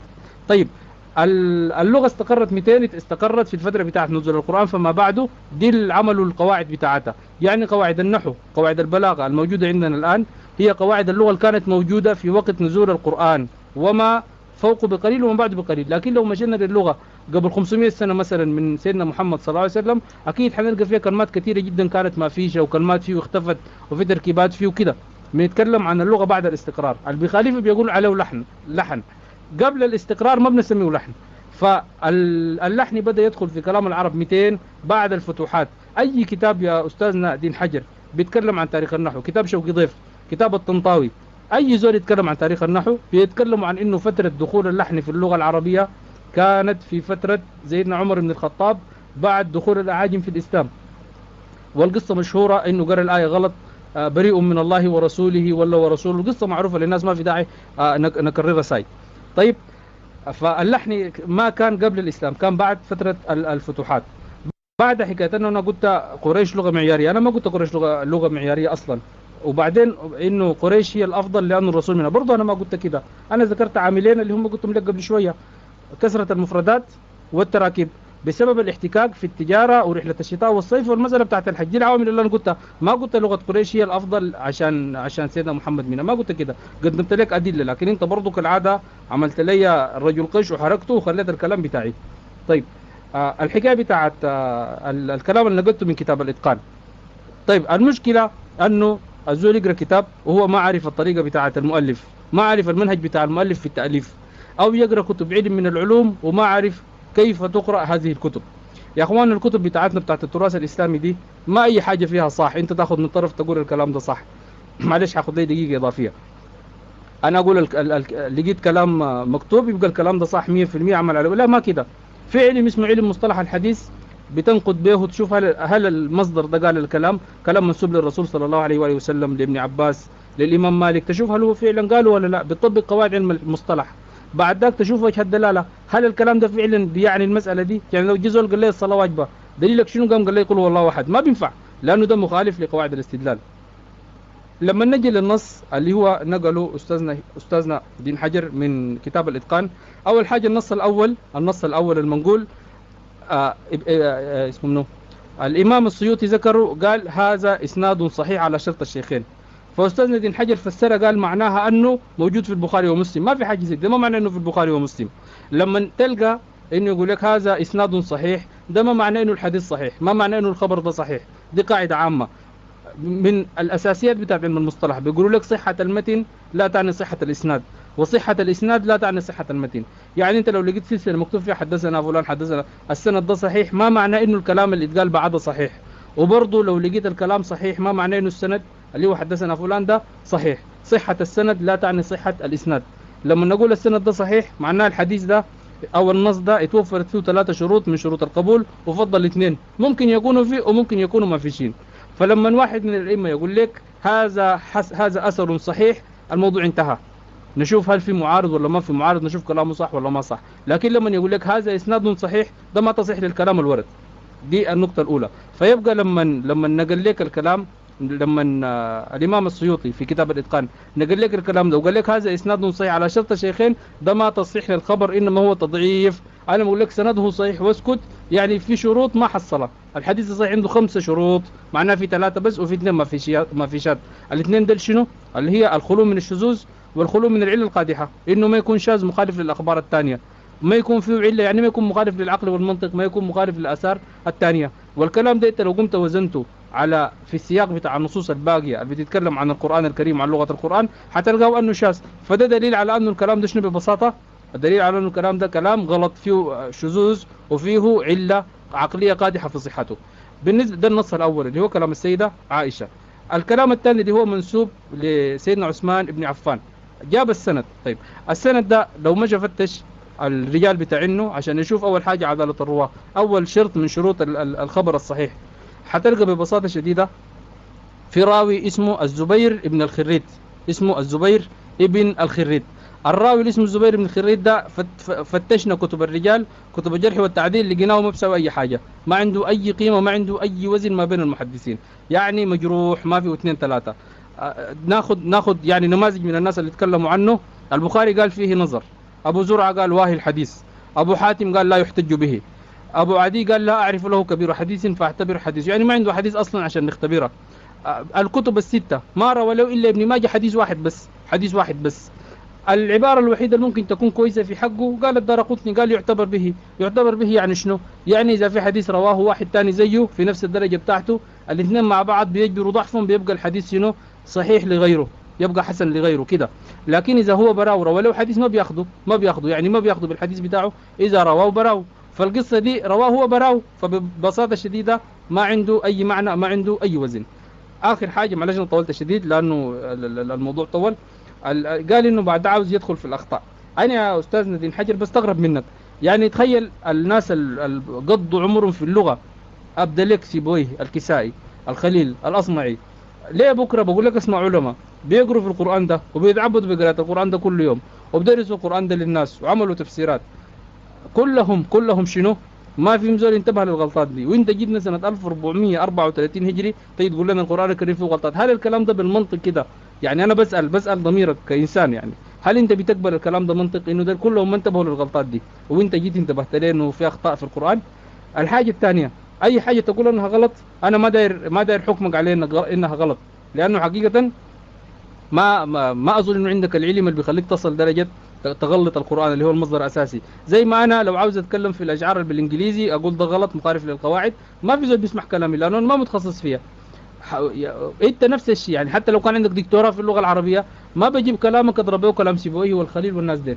فانت اذا في نص من النصوص شايفه غلط عاوزك تجي توريني منو من علماء اللغه العربيه يقول لي والله الايه الفلانيه غلط بدليل انه ابن مالك قال الايه دي غلط، سيبويه قال الايه دي غلط، ابن هشام قال الايه دي غلط كده. لكن بس غلط لانه انت شايفه غلط ما بقدر اقبله منك للاسف الشديد. معلش طولت شديد، المايك معكم. طيب شكرا لك يا عزيزنا ابو الفتوح، شكرا لك يا عزيزي. ماشي اكيد، ما في مشكله. طيب شكرا لك يا ابو الفتوح. انت نهيت كلامك بمغالطه رجل القشه اللي انت كنت قاعد تضربني بها زاب يعني. اوكي، يعني تقول لي يا اخي انت معقوله يا اخي، انت ما عندك حجج، ما عندك ما اعرف شنو. طيب اسمع الحجج وبعد ذاك نناقشها. بعدين هل انا قلت لانه انا مقدار علمي كذا وكذا وكذا عشان كده انا قلت كده، ولا جيت قلت لك كلام قالته عائشه وقالوا صحابه من الصحابه هم اللي قالوا الكلام ده يعني. انا ما بنيت الحجه بتاعتي يا عزيزي ابو الفتوح على كلامي انا وفهمي انا وعلمي انا يعني. اوكي، الكلام ده اتقال قبل 1400 سنه اتقال يعني اصلا يعني. لكن انت ما وصلك منه، ما مقتنع به، دي مساله ذاتيه بتخصك انت يعني. بعدين انت قلت كلام غريب جدا يعني. انا بصراحه انا كنت داير اخش طوالي في الموضوع، لكن انت يعني قاعد تقول كلام كده غريب جدا جدا يا ابو الفتوح. يعني قلت مثلا انه صحه الاسناد لا يعني صحه الحديث. خلاص قلنا اوكي ما مشكله، انا مستعد انا ابصم على كلامك ده بالعشر رغم انه هو غلط. لكن جيت تاني ناقضت نفسك لما جيت عشان تتكلم في يعني لما هو كان في نصين، النص بتاع هشام بن عروه والنص الثاني بتاع عثمان بن عفان. لما كان الكلام في النص بتاع عثمان هشام بن عروه، جيت قلت لي يا اخي صحه الاسناد لانه سنده ما فيهم مشكله، سنده تمام كلهم رجالهم كله ثقات. قلت لي صحه الاسناد ما بالضروره يعني صحه الحديث. طيب اوكي، معناته احنا نسقط الاسناد. الاسناد ما مهم. الاسناد ده اصلا قائم على شنو؟ قائم على علم الرجال اللي انت استخدمته عشان تجرح لي الحديث الثاني بتاع عثمان بن عفان. قلت لي لو مشينا نحن شفنا اللي هو الزبير ده يعني، عشان نشوف الزبير ده منه لا يعتد به، لا يعتد به، فيه جرح، فيه ما اعرف شنو. طيب الكلام اللي انت يعني شنو؟ هل السند ده نستند به ولا ما نستند به؟ يعني ما فهمنا يعني. وكيف انه زول انا او البخاري ومسلم عنده شروط، اوكي، شروطه الخمسه او السته. لما يجي يقول لي يا اخي انا عندي شروط كذا وكذا وكذا، وانت عارف البخاري ده كان دقيق جدا جدا بالمناسبه في التعامل مع الشروط بتاعته دي. مسلم ده كان شويه كده يعني متهاون. البخاري لما كان بيشوف انه الخمسه شروط كلها ما اجتمعت ما بياخذ بالحديث نهائيا. وانت عارف المعلومه دي كويس جدا جدا، ولو ما عارفها بس نقول للاخوه الموجودين هنا. البخاري ده لا يمكن ما لم تتوفر الخمسه شروط كلها بتاعت في الرجال وكده بيمشي يسافر مسافات بعيده جدا جدا عشان يسال من فلان يا جماعه ده فلان ده كيف، يسال عن اخلاقياته وسلوكياته والى اخره. هشام بن عروه من الثقات، هشام بن عروه من الثقات، وسند الحديث ده كلهم من الثقات. يعني انت بتنقل لي حديث عن ناس كلهم ثقات وبرضه ما قدرت تاخذ به. ليه؟ عشان انت ما مقتنع به، بس لانه غريب. غريب ليه؟ لانه مخالف لمعتقديان. فده يعني دي حجه غريبه جدا جدا يعني.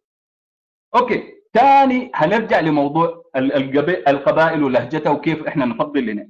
انت قلت عشان انا افهم انت قاعد تقول شنو بالضبط.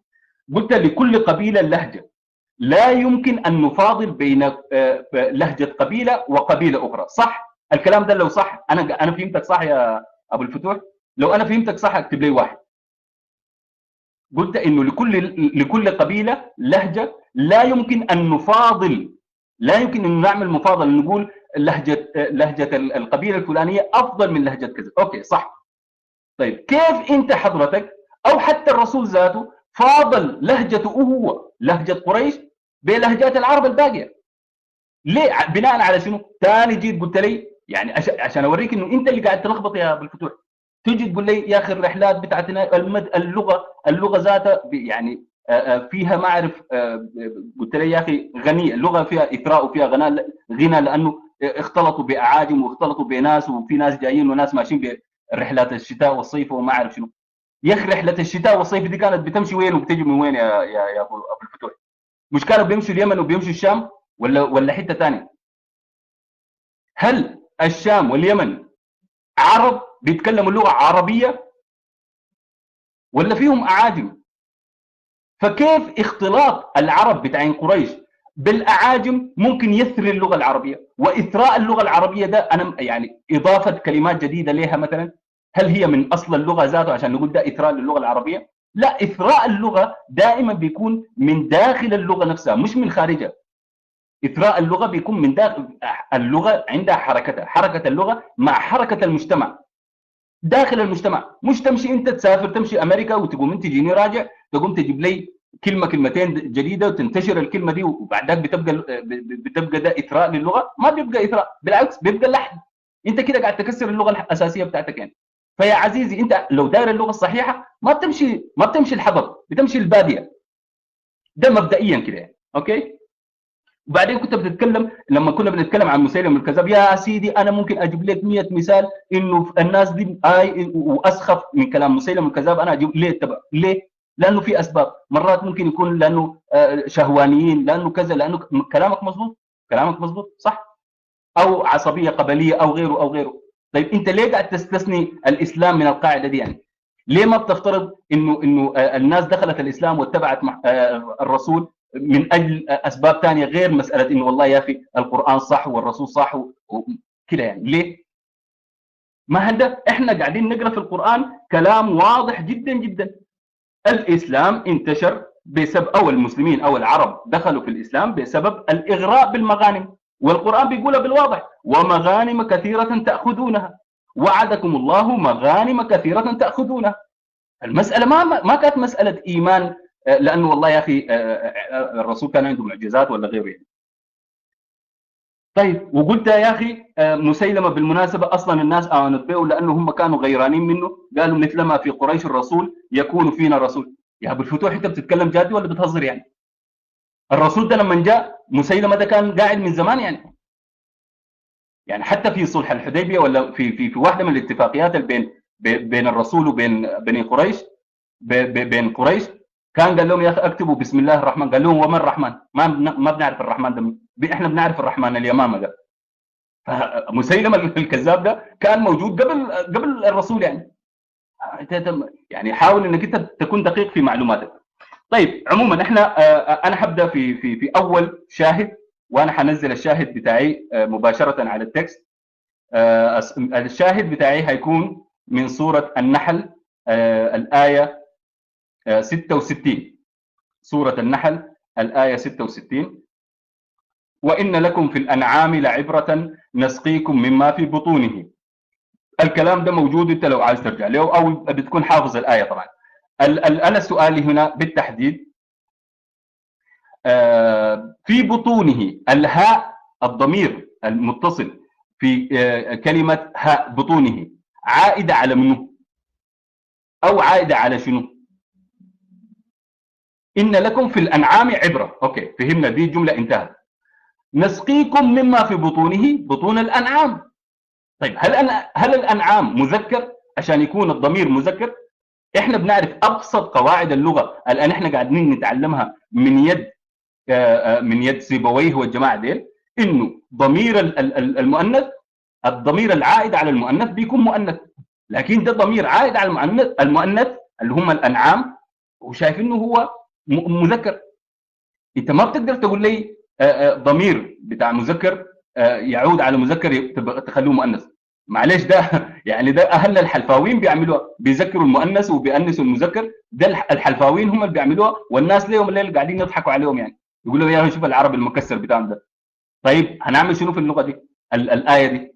بس انا اتمنى انه ان احنا ما نقوم نتجادل كثير في المقدمه دي. طبعا من حقك انك انت ترد على الكلام اللي انا قلته، لكن اتمنى انه مداخلتك الجايه دي تدخل فيها مباشره في الايه دي وشرحها عشان نعرف عشان نبدا الموضوع لغايه حسي ما بدا بالمناسبه. طيب انا اشكرك حبيبنا ابو الفتوح، ومعاك احلى مايك، والايه بنزلها لك مره ثانيه. المايك فري.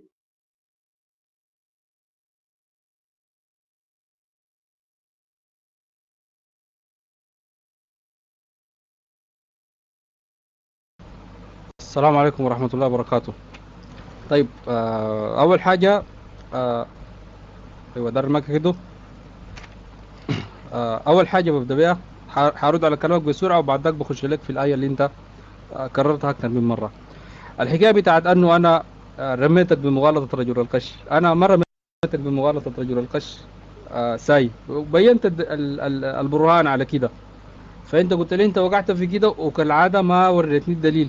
انا وين اقترحت لك دليل على مساله وفندته غير الدليل اللي انت ذكرته، بجيب ادلتك وبرد عليها. فما انا التهمه دي بريء منها والحمد لله. الحاجه الثانيه اللي هي بتاعت صحه الاسناد لا تعني صحه المتن، قلت سلمنا وان كان ده كلام غلط. انا شايف انك يا اخونا الدين حجر انك مش بس في علم اللغه دار تضرب العلماء كلهم وانه انت كلامك انت صح، لا حتى كمان علم الحديث القاعده اللي هي من الف باء تاء بتاعت علم الحديث انت شايفها غلط، في رايك انك غلط. ما في زول قال الكلام ده غلط، القاعده دي ثابته عند كل العلماء. الحديث الصحيح عنده 5 شروط: اتصال السند، يكون 1 عن 2 عن 3 عن 4، كل واحد فيهم سمع عن الزول اللي قبله. ما ينفع 1 عن 3 1 عن 5، لا لازم 1 عن 2 عن 3 عن 4. ده الاول. الثاني عدالة الرواة، يكونوا ناس عدول ما يكونوا ناس كعبين. الشرط الثالث ضبطهم، يكونوا ناس ذاكرتهم كويسة عقلهم كويس. الثلاثة دول إذا اجتمعوا في حديث بيقولوا صحيح السند. صحيح السند. طيب هل الثلاثة دول كفاية عشان يكون الحديث صحيح مطلقا أنا أخذ به؟ لا، فضل شرطين. الشرط الثالث أنه يكون خالي من الشذوذ. يعني شنو الشذوذ؟ يعني ما يكون رواية ماشية يمين وفي 1900 رواية ماشية شمال. لازم تكون متسقة مع باقي الروايات اللي بتتكلم مع نفس الموضوع. إذا جاتني رواية واحدة شاذة ما باخذ بها وإن كان السند صحيح، لأنه ما مسألة بس إنه حدثنا فلان حدثنا فلان القصة انتهت، لا، في العقل عنده دخل في تصحيح الحديث وتضعيفها بالمناسبة، اللي هي مش مجرد النقل وانتهينا. ربنا قال على لسان أهل النار قالوا لو كنا نسمع ده النقل أو نعقل، اللي هو ده الدور بتاع العقل. فعندنا جناحين، النقل والعقل شغالين مع بعض. آخر حاجة اللي هي العلة القادحة، العلة دي يكون في سبب بيطعن في علة عقلية تطعن في متن الحديث وكده، دي كلها دي شروط 5. فلما نزول يقول لك صحيح الإسناد معناه اجتمعت 3 شروط، في شرطين ما في شرط. فده السيوطي لما يقول لك هذا حديث صحيح الإسناد معناه المشكلة بتاعته في الشرط بتاع الشذوذ وبتاع العلة. طيب ليه ما قال كده؟ لأنه الكتاب ده كتبه لناس علماء، ما كتبه لعامة المثقفين إنه أي زول يجي يقرأ ويستفيد زي ما هي طريقة التأليف في زمننا ده. يعني زمننا ده لو عاوز أعمل كتاب لازم أعمل مقدمات تذكر التعريفات والحاجات دي، زي ما حصل لسه في نقاشنا. أنت بديت بمقدمات وأنا بديت بمقدمات، ذكرت قواعد وأنا ذكرت قواعد، لأنه دي الطريقة بتاعت البحث في زمننا ده. زمانك الكلام ده ما في، بيكون في قواعد معروفة عندي وعندك ومحسومة، طوالي بنبدأ تجيب أدلتك وأنا أجيب أدلتي. فكتاب السيوطي مؤلف على المنهج القديم، إنه في أساسيات علمية معروفة عند كل الناس، فما ذكر لك المعلومة دي. عارف إنه لما يجيب لك سند ويقيف على كده معناه إنه الحديث ده أنت تفتش سنده. القاعدة العامة قال الإمام العراقي قال وخذه، يعني الحديث 200 أنا أخذ الحديث، قال لك حيث حافظ عليه نص، يعني إذا في واحد من الحفاظ قال لك الحديث ده صحيح وخذ به. دي الحتة الأولى. الحتة الثانية قال لك أو من مصنف بجمعه يخص، يعني كتاب مختص بجمع الآثار الصحيحة فقط، في الحالة دي باخده على أنه صحيح.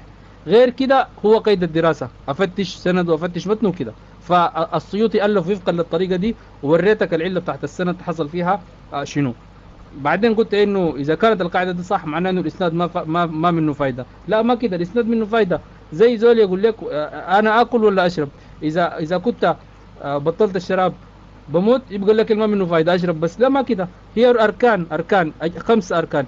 البيت بيقوم على 4 اركان، في واحد ما في بيقع، فبرضه الحديث عنده 5 اركان، واحد منه ما في الحديث بيقع في الوطا. فكونه في ركن موجود والحديث وقع وكده، يعني راجع للأذكار الثانية. فالمسألة ما بالبساطة دي. طيب بعدها برضو خشيت شوية في الحديث اللي هو إنه شرط البخاري ومسلم إنه متساهل. شوف يا أستاذنا دين حجر، لما نقول شرط البخاري وشرط مسلم والحاجات دي شروط إضافية على الشروط ال5. الشروط ال5 دي أجمعت عليها الأمة، ما في زول قال الشروط ال5 دي يعني ممكن يكون حديث صحيح وفاقد شرط من الشروط دي. الخلاف بتاعهم بيكون في التطبيق بتاعه. البخاري عمل حاجة إضافية، قال يا جماعة أنا الحديث عشان أرويه لازم أعرف أنه الراوي ده كان من تلاميذه وسمع عنه قطعا، ما يكفي يكونوا متعاصرين. يعني إذا كانوا الاثنين عايشين في مدرمان وكان واحد والاثنين مشهورين بطلب العلم، عامة المحدثين بيقولوا ده مظنة الالتقاء يحمل على الاتصال. البخاري قال لا، لازم تجيني شهادة إنه الزول ده درس على الشيخ ده وأخذ منه، ده شرط البخاري. مسلم قال لا، ما شرط، يكفي إنه العدالة، إنه يكون زول كويس، وإمكانية اللقاء، يكون في إمكانية يعني انهم يتقابلوا. ده شرط البخاري وشرط مسلم. مش معناه انه مسلم كان احيانا بيتساهل في الشروط ال5 دي وما بيتساهل في الشروط ال5 دي. طبعا هي معلومه دي معلومه هي ما في الحوار الاساسي بتاعنا، لكن شنو لازم تتوضح. طيب الحكايه بتاعت انه لهجه قريش الرسول فضل على غيرهم، أنا ما قلت كده، والرسول نفسه ما قال كده. الرسول صلى الله عليه وسلم قال أنا أفصح العرب، بيتكلم عن نفسه، بيتكلم عن نفسه، فضل نفسه على باقي العرب. ووريتك قلت لك انه ما كان بيعرف لهجة قريش بس، بدليل انه في الاحاديث اللي هسه موجوده عندنا، في حديث موجود في مسند الامام احمد قلت لك موجود بلهجة حمير، امين بر ام صيام في ام سفر. الترجمه بتاعته بلهجة قريش بالعربي اللي احنا بنعرفه هسه امين البر الصيام في السفر، فرد عليه وقال له ليس من البر الصيام في السفر بالترجمه. طيب حكايه انه يسرى اللغه من الداخل وليس من الخارج، انا دي برضو اول مره اسمع انه يسرى اللغه بكون من الداخل بس، ما في حاجه زي دي. اسراء اللغه بيكون من الداخل ومن الخارج، لانه السراء بتاعها بالمفردات وبالتراكيب. اللغه افضل من اللغه، العربي افضل من الانجليزي. ليه؟ لانه التراكيب اللي فيه والمفردات اللي فيه اكثر من باقي اللغات، والمواد اللي فيه اكثر من باقي اللغات، والتراكيب والمفردات دي بتجي بالاحتكاك، ما بتجي ساي. فما في حاجه اسمها من الداخل بس. اذا كانت من الداخل بس اللغه حتموت. اللغه العبريه ماتت ليه؟ لانه بيتكلموا بها العبريين بس في بعض، ما في زول غيرهم شغال بها، وقعت ماتت. الباقين شنو؟ لغاتهم حيه، عشان كده بتنتشر وبتلقى انها بتفضل على مر الزمن. طيب الحكايه بتاعت انه اتباع الرسول صلى الله عليه وسلم يعني اتبعوه بسبب انه السراء، واستدلت عليها بايه. الغريبه انه الايه دي شنو؟ الايه دي حجه عليك، اوريك ليه. لانه لو مشيت للسياق بتاع الايات حتلقاها بتتكلم عن صلح الحديبيه. طيب صلح الحديبيه حصل شنو؟ حصلت البيعه، ما قال لهم حنديكم مغانم تعالوا بايعوا، لا. ربنا سبحانه وتعالى دعاهم للإيمان وللبيعة، فقاموا بايعوا وآمنوا، ما في أي سر للمغانم. طيب بعد ما حصلت البيعة حصل شنو؟ بعد ما البيعة استقرت خلاص الناس بايعوا، ما وعدهم بحاجة غير الجنة وكده، ما وعدهم بمغانم إنهم حيفوزوا كده. بعد ما البيعة انعقدت جاءت الآية قال لقد رضي الله عن المؤمنين إذ يبايعونك تحت الشجر، يعني البيعة انتهت. فعلم ما في قلوبهم فأنزل السكينة عليهم وأثابهم فتحا قريبا ومغانم كثيرة يأخذونها وكان الله عزيزا حكيما. يعني الوعد بالمغانم ده جمتين بعد ما الإيمان حصل، مش قبل الإيمان يحصل. إذا كان قال لهم آمنوا لأعطيكم مغانم ممكن كلامك يكون عنده وجاهه ونتناقش فيه، لكن انت عكست الآية، جبت عيد الضحية قبل رمضان، ما بينفع. العيد أول بعد عيد الفطر قبل رمضان، لا. أول شيء نصوم بعد ذاك بيجي العيد.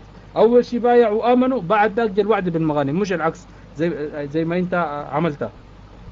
مسيلمة انه كان موجود، انه قالوا لا نعرف الا الرحمن اليمامة، وانا قلت مسيلمة يعني وقع من السماء او طلع من الارض بعد سيدنا، كان موجود كشخص. مسيلمة كان موجود وكان معروف، لكن دعوة النبوة بتاعته كانت بعد سنة 10 هجري، بدليل كتب السيرة كلها، اجماع كتب السيرة انه بعد ما وفد بني حنيفة جاء لسيدنا محمد صلى الله عليه وسلم، وكان مسيلمة من ضمنه، وجاء اسلموا وقعدوا يحرس الرواحل بتاعتهم، وكان قاعد بعيد ما قبل الرسول، كان حارس الرواحل.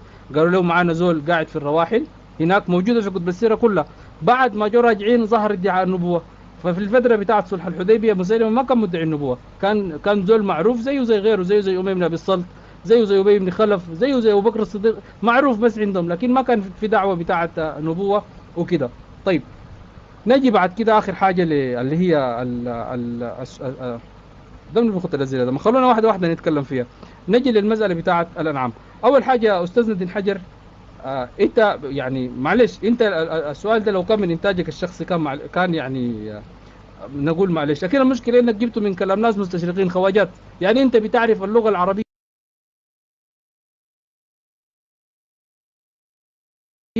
أكثر منهم، بتعرف اللغة العربية بالنسبة لهم. أنت اللغة العربية بالنسبة لك لغة أولى، عشان كده لما تجي تسوق الشبهة وتذكر الشبهة بتذكرها بطريقة هي ذاتها شنو؟ بطريقة غلط، يعني حتى ما قادر تقولها صح. طيب الآية قالت وإن لكم في الأنعام لعبرة نسقيكم مما في بطونه من بين فرس ودم لبنا خالصا سائغا للشاربين. طيب قلت كلمة الأنعام مذكر وبطونه مذكر، وفي حتة تانية وردت مؤنث. يا أخي أنت ما عارف إنه ألفاظ الجمع، ألفاظ اللي تدل على الجمع يجوز فيها التذكير ويجوز فيها التأنيث. بتقول جاء العرب وبتقول جاءت العرب، الاثنين صح لأنه جمع. الجمع يجوز فيه التذكير ويجوز فيه التأنيث، ما فيها غلط. فلما ربنا يتكلم عن الأنعام ويسند لها ضمير المذكر مرة وضمير المؤنث مرة، جاري على القاعدة، لأنه زي ما قلت لك بيقولوا جاء العرب أو كان العرب يفعلون كذا وكذا، وأقول لك كانت العرب يفعلون كذا وكذا. أقول لك الأنعام نسقيكم مما في بطونها ونسقيكم مما في بطونه، لأنه اسم يدل على الجمع. دي من ألف باء تاء تحت العربي. لكن المستشرقين ديل يعني ما فاهمين حاجة، فعشان كده وقعوا في الغلط ده. ده الرد الأول، ده الوجه الأول. أتمنى إنه يكون واضح بالنسبة لكم. إذا ما واضح هقوم أعيده المرة الثانية زي ما عمل لك أخونا منصور شاكر، جاءت الجنود وجاء الجنود. ده الرد الأول. في رد ثاني، إنه كلمة الأنعام، كلمة الأنعام مشترك. كيف يعني؟ يعني عندي أكثر من معنى. عندي مثلا كلمة فلك، كلمة فلك بتدل على المفرد وفي نفس الوقت تدل على الجمع. كلمة فلك تدل على المفرد وتدل على الجمع. الاثنين صح في اللغة العربية. تمام. الفلك واحد والفلك أكثر من واحد، لفظين لفظهم واحد، طريقة نطقهم واحدة. فالآية الأولى اللي بتتكلم عن الأنعام بصيغة المؤنث دي تدل على الجمع، واللي بتتكلم عنها بصيغة المذكر تدل على المفرد. بس فيها ردين بالمناسبة، فيها ردين ما رد واحد. أنا عاوز تديني اسم واحد من العلماء بتاعين اللغة قال الآية دي غلط، اديني سيبويه، الكسائي، الخليل، أي واحد من الناس دول قال غلط عشان أنا أعتبر لكلامك قيمة وأقوم أفتش في رد عليه. معلش طولنا عليكم، المايك معكم. طيب شكرا لك يا ابو الفتوح. الحقيقه كلامك كان جيد يعني اوكي. رغم المغالطات اللي فيها، كان في علم الحديث، كان في غيره، لكن انا حركز على الموضوع بتاعنا ذاته.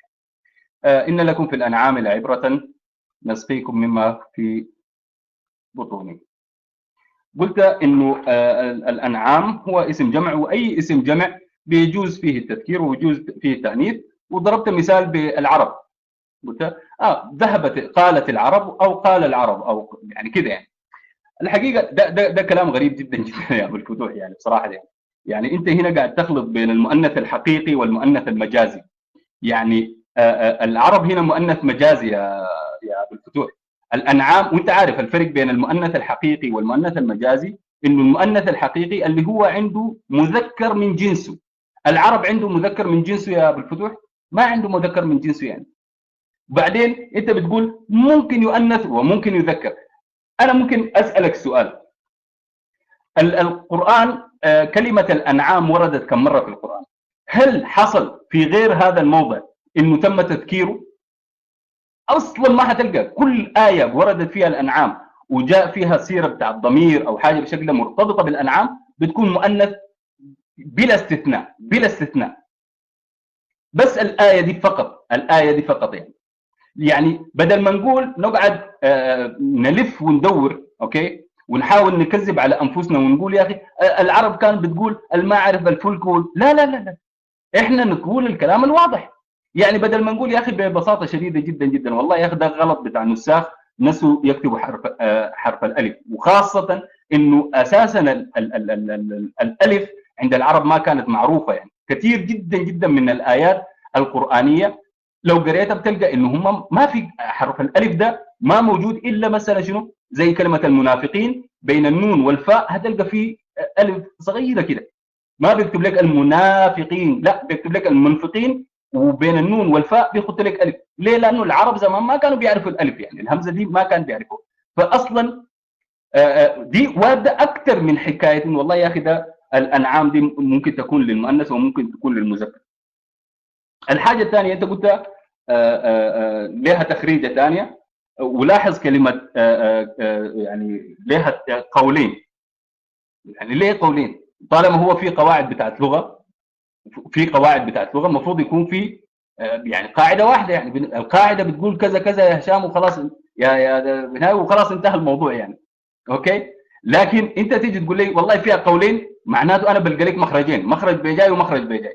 يعني ده ذاته في حد ذاته بيوضح انك انت قاعد، مش انت يعني النيم، يعني انا قصدي انه اللي بيحاولوا يعني يتكلم عن المساله دي انهم بيحاولوا يلفقوا المساله دي يعني.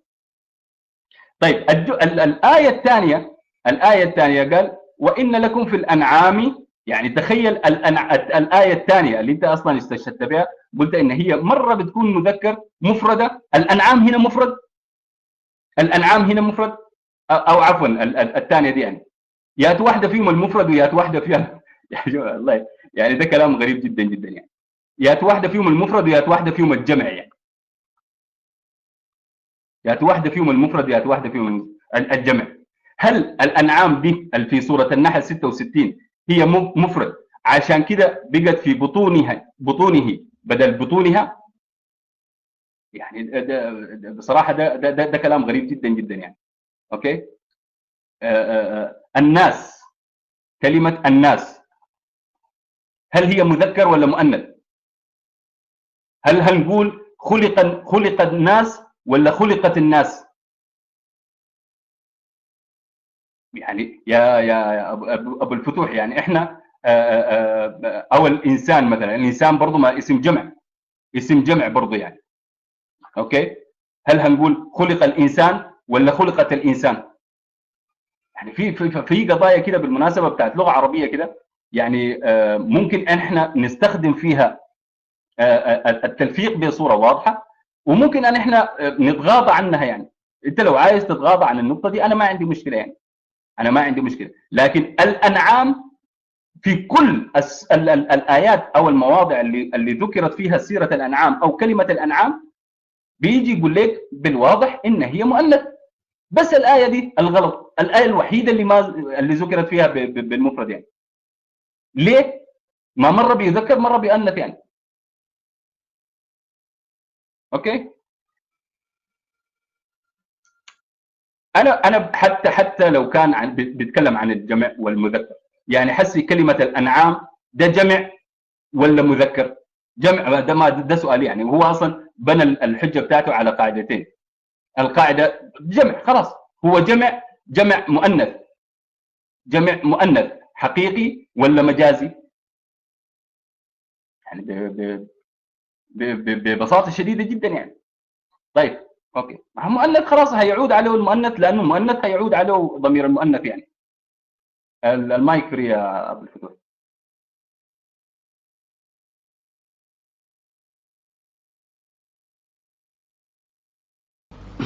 طيب للناس المديرين للحوار، دي مداخلتي الأخيرة ولا فضل واحدة تاني؟ دي المداخلة الأخيرة ولا فضل واحدة تاني؟ وروني كدو كابري لو سمحتوا. والله بتحتمل طبعا على الأسئلة. لأن حجر عنده أسئلة 3، أسأل منها سؤال واحد مشى كويس. فضل 3 أسئلة، فضل اللي هي 3 آيات فرض واحد. وهو كان مفترض لا أنا يسألك قبل ما قلنا يفك أنا المايك. يلا أنا التركيز بتاعتي ساعتين خلاص منتهي. أكتر من ساعة ونص ساعتين ما بقدر أركز، بكون بسمع بس. فممكن يكتفي بالسؤال ده الليلة، نكمل المرات الثانية الأسئلة. نكمل باقي الأسئلة في المرات الثانية.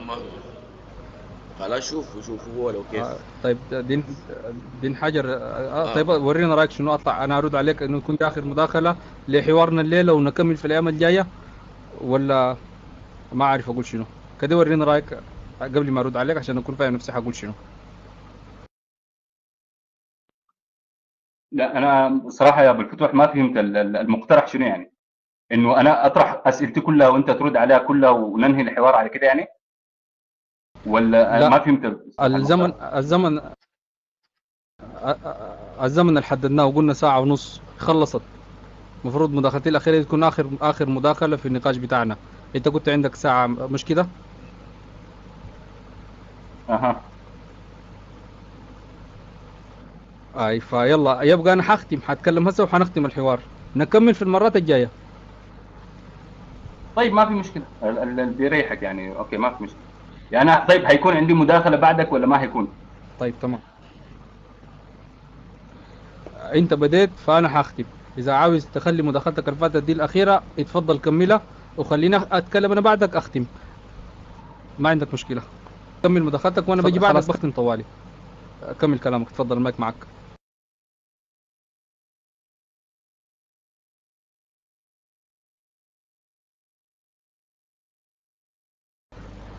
طيب خلاص اكمل انا. طيب جميل جدا.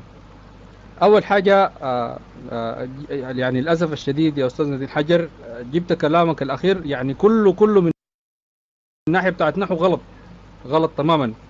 انا ما اعرف انت بتقول الكلام ده كيف. اول حاجه اديك بيتين بتاع شعر يمكن يسهلوا عليك القاعده. قال ان قومي تجمعوا وبقتلي تحدثوا. ان قومي تجمعوا وبقتلي تحدثوا، لا ابالي بجمعهم، كل جمع يؤنس. اي كلمه تدل على الجمع يجوز فيها التذكير ويجوز فيها التأنيث. كلمه الناس مش جمع، يجوز فيها التذكير ويجوز فيها التأنيث. تقول حضر الناس وحضرت الناس. الخلق مش تدل على الجمع، يجوز تقول جاء الخلق وجاءت الخلق، كله صح. جميل. فالكلمة بتاعت الأنعام برضو من نفس النوع، يعني يجوز فيها التذكير ويجوز فيها التأنيث، الاثنين واحد. برضو قلت أنه الإنسان اسم جمع، الإنسان ما اسم جمع، الإنسان اسم مفرد. بتقول جاء إنسان ورأيت إنسانان وكده، في إنسان في تؤنس، لكن ما في ناس وناسان وناسون، ما في، لأنه ده جمع أصلا، الناس جمع، لكن كلمة إنسان دي مفردة، ما اسم جمع الإنسان. كلمة الإنسان يدل على المفرد بس. طيب، دي القاعدة الأولى، إنه كلمة الأنعام ما دامت تدل على الجمع يجوز أن يسند إليها ضمير المذكر، ويجوز أن يسند إليها ضمير المؤنث، فيبقى إذا قالت في بطونه صح، وإذا قالت في بطونها صح. زي يقول لك جاء الناس وجاءت الناس، الاثنين صح. جاء الخلق وجاءت الخلق، الاثنين صح. ده التخريجة الأولى. بعدين جبت حاجة غريبة، قلت ما دام في أكثر من وجه معناه غلط. منو قال لك إنه إذا الحاجة عندها أكثر من وجه بتكون غلط؟ ما في حاجة زي دي، عادي جدا يكون في. يعني أديك مثال، وأتوقعك تسألني عليه المرة الجاية، أو حقول لك هسه مثلا عبارة لا حول ولا قوة إلا بالله. عبارة لا حول ولا قوة إلا بالله، أنت عارف إنه عندها 5 إعرابات، بتعريبها ب5 طرق مختلفة، كل طريقة مختلفة من الثانية، ما في مشكلة. عادي جدا إنه يكون الكلمة أو الجملة صحيحة من ناحية اللغة العربية بأكثر من جهة. ما بقولوا كل الطرق تؤدي إلى روما. من الرياضيات أديك ليها، 2 زائد 2 يساوي 4، 2 في 2 يساوي 4، 1 زائد 3 يساوي 4، 8 على 2 يساوي 4، 100 ناقص 96 برضه يساوي 4. في النهاية أنا حوصلك للأربعة دي بأكثر من طريقة. فيبقى القواعد بتاعت النحو دي ممكن إنه يكون فيها أكثر من وجه، وأنا اديتك وجهين لحل الإشكالية، أنت ما رديت عليهم، جبت يعني بعض شنو، بعض المغالطات حوالينهم، مغالطات نحوية. طيب، قلت لي كلمة الأنعام مذكر ولا مؤنث، مفردة ولا جمع؟ حسب السياق اللي انت جبتها فيه، ممكن تستخدمها لأنها تدل على المفرد واحد من الأنعام، أو تدل على الجمع، على كيفك، لأنها تدل على المعنيين عادي. قلت لك زي كلمة الفلك تدل على الوحدة وتدل على الكتار، ما في مشكلة. في لغة العرب اللفظ ده وضعوا له كده، مش أنا عندي مثلا عندي الرجل خلوها للدلالة على الواحد، والرجال للدلالة على الجمع. كلمة فلك دي خلوها تدل عليهم الاثنين نفس اللفظ، على كيفهم، أنا ما حضرت لما عملوا القواعد. نفس الشيء بالنسبة لكلمة الأنعام، قالوا تدل على المفرد وتدل على الجمع، عاوز واحد منهم تقول أنعام، عاوز كتار برضو تقول أنعام، على كيفك. طيب، حسب السياق اللي انت بتستخدمه فيه، على كيفك يعني، انت حر فيها. مفردة ولا جمع برضو حسب السياق اللي انت عاوزه، انا ما بقدر الزمك بجملة محددة. اسندت لها ضمير المذكر على اساس انها مفرد، الحمد لله. اسندت لها ضمير الجمع على اساس انها ضمير المؤنث على اساس انها جمع، برضو صح، ما في اي مشكلة. وبرضو ما ورتني واحد من علماء اللغة المعتبرين قال الآية دي غلط، وكلهم قروها وكلهم اعلم مني ومنك 1000 مرة باللغة العربية، ما في مزول قال انها غلط. فبالتالي يعني حنكون رجعنا للحتة الأولى اللي كنا بنتكلم فيها، إنه أنت بتتكلم كلامك عن الأخطاء اللغوية في القرآن مخالف للعقل والمنطق، ومخالف لتاريخ وضع علم النحو نفسه، ومخالف لكلام العلماء القضوا عمرهم في اللغة دي. ما أعرف أقول لك تاني شنو. كلامك يعني ما عنده أي وزن من ناحية علمية. لو أنا تكلمت بالطريقة دي في اللغة الإنجليزية بدقوني اليوم الثاني، تكلمت بالطب بالطريقة دي برضو حيضحكوا علي، بس ما أكتر من كده. يعني أتمنى يكون نزلتك الجاية تكون يعني شنو، تتأكد منها إنها فعلا الحاجات دي غلط، وإنه في علماء كبار قالوا بالكلام ده عشان نقدر نتناقش فيها. طيب، كده أفتكر الجولة الأولى من الحوار بتاعنا ده انتهت، نقوم ننسق فيما بعد نكمل في مرات تانية. إذا عندك مداخلة أنا هيكون عندي مداخلة بعدك تانية يا دين حجر، لأنه أنت اللي بدأت النقاش. تفضل، المايك معكم.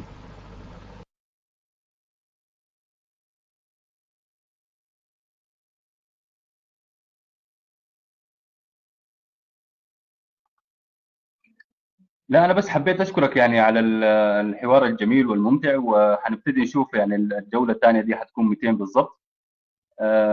بس طبعا أنا عندي تحفظ، يعني ممكن نقوله في المرات الجاية، ما في إشكال يعني.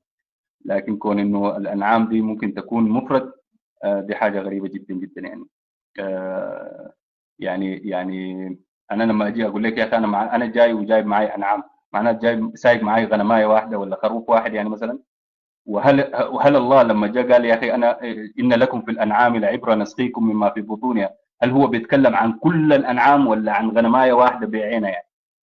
طيب، عموما انا اشكرك شديد يا عزيزنا ابو الفتوح على الحوار الجميل والممتع، وبشكر بجد يعني الاخوه الادامن الموجودين يعني على يعني الفرصة اللي أتاحوها لنا دي، والمايك فري، وأكيد هنتلاقى في وقت تاني يعني. طيب معلش يا جماعة، أنا نطيت على المايك. أنا حقيقة نسيت أشكر أخونا دين حجر والإدارة في الغرفة، كانت إدارة منصفة وكانت عادلة. وبرضه نشكر أخواننا الحضور الموجودين أنهم صبروا علينا كلهم واستحملونا يعني لمدة ساعتين تقريبا. وإذا كان في زول سمع مني عبارة كده ولا كده أنا بعتذر عنها، ما طلعت بقصد أصلا، خصوصا لأخونا دين حجر. ما إذا ظهرت حاجة من كلامي يعني أنا ما قاصد إساءة ولا قاصد أي حاجة، وإن شاء الله المرة الجاية نكون مستوانا يكون أفضل من كده. شكرا جزيلا، والمايك معكم. شكرا أبو الفتوح، شكرا دين حجر. آم، بس داير أشوف إنه أنتوا هل يعني لأنه في باقي مناظرة لسه ما تمت، يعني أنتوا هل آه، أسبوعيا يوم واحد في الأسبوع ولا كل يوم، ولا كيف انتوا يعني على حسب ده انتوا بيناتكم معناتها على حسب انكم انتوا تكونوا فاضيين 200 او على حسب وقت راحتكم يعني. هل ابو الفتوح هل يعني مثلا كل يوم جمعة الساعة 10 بتوقيت مكة؟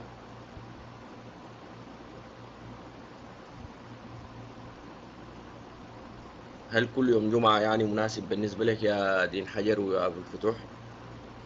الساعة 10 بتوقيت مكة مناسب بالنسبة لكم يعني؟ طيب ابو الفتوح مناسب بالنسبة لك؟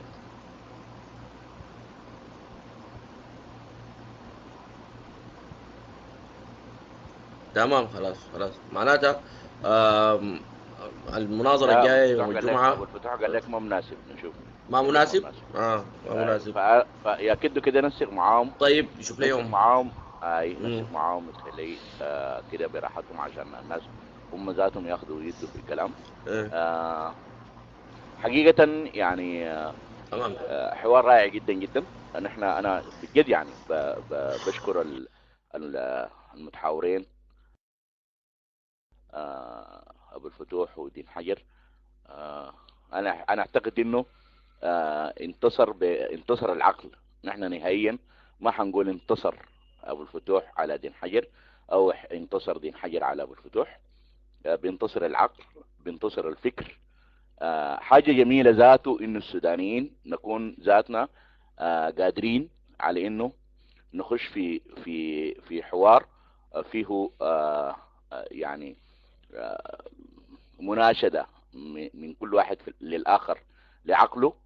واروع من رايع هو الختام بتاع دين حجر لابو الفتوح، وختام دين ابو الفتوح لدين حجر بانه بيقول له كل واحد بيقول للثاني انه كلامك كان رائع وما كان في اي شخصنه لو كان في اي تعليق غير مناسب.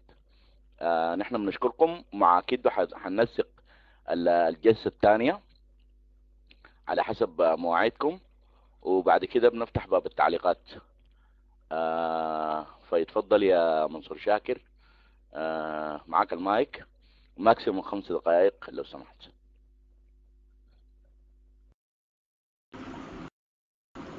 طيب، السلام عليكم ورحمة الله وبركاته.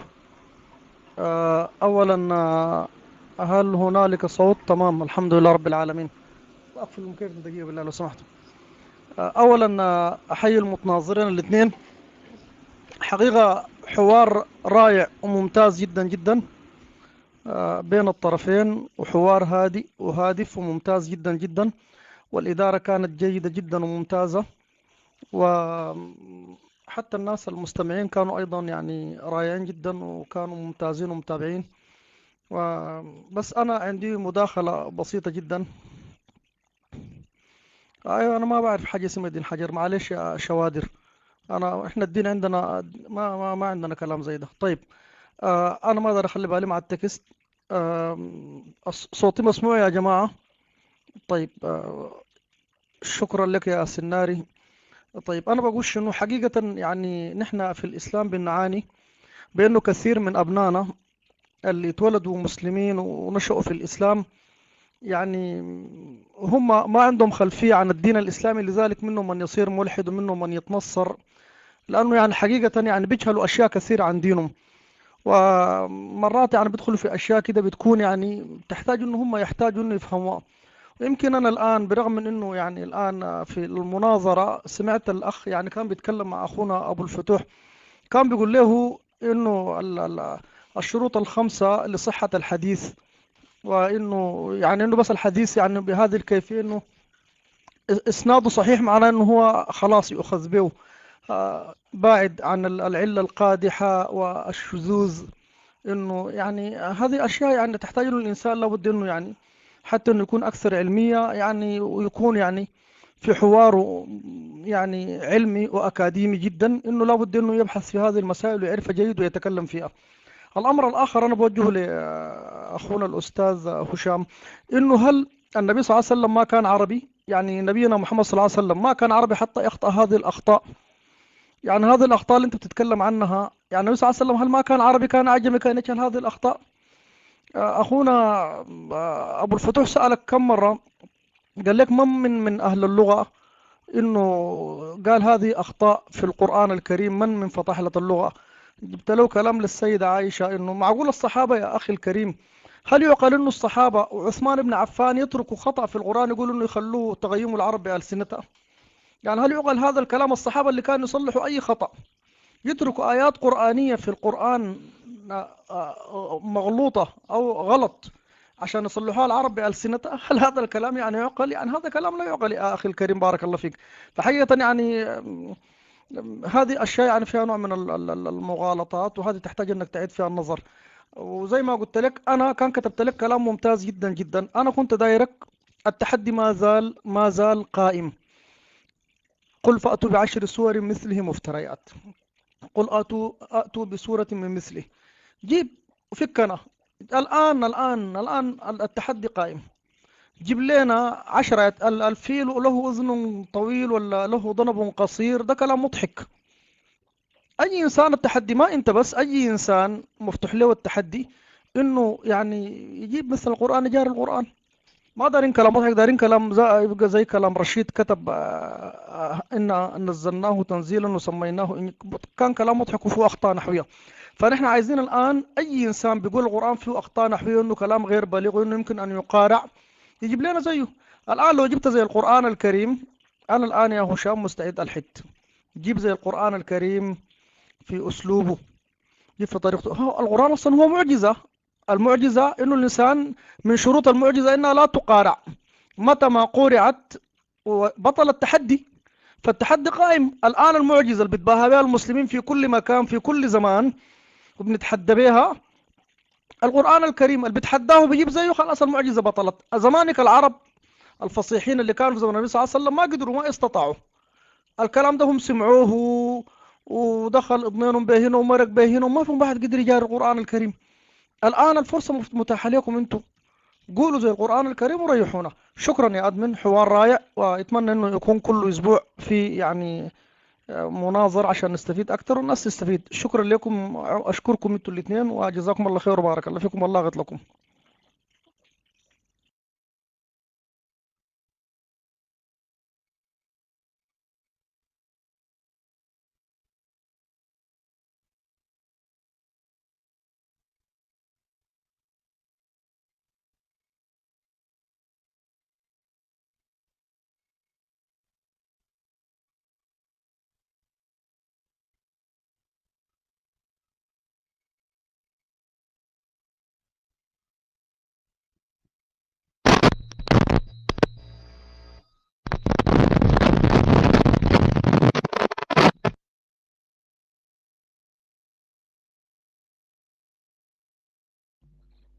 شوادر المايك بتاعك قال بي رايت باك، شايفها طالعه موضه كده. هاي فكده ركزوا كويس. تحيه لكل الناس يا اخي. أم انا بتمنى انه التسجيل دي بتاع المحاضره دي ينشر. اي جود فويس، جود فويس هسه، ولو انه لو رفعت صوتك يكون احسن يا شوادر. طيب انا اوكي، انا بس وريت عشان ايام دعا علي واحد شيخ كده افضل استجاب له، فاهمني؟ المهم انا بستغرب يعني الحرب المصرية بعيدا عن الحوار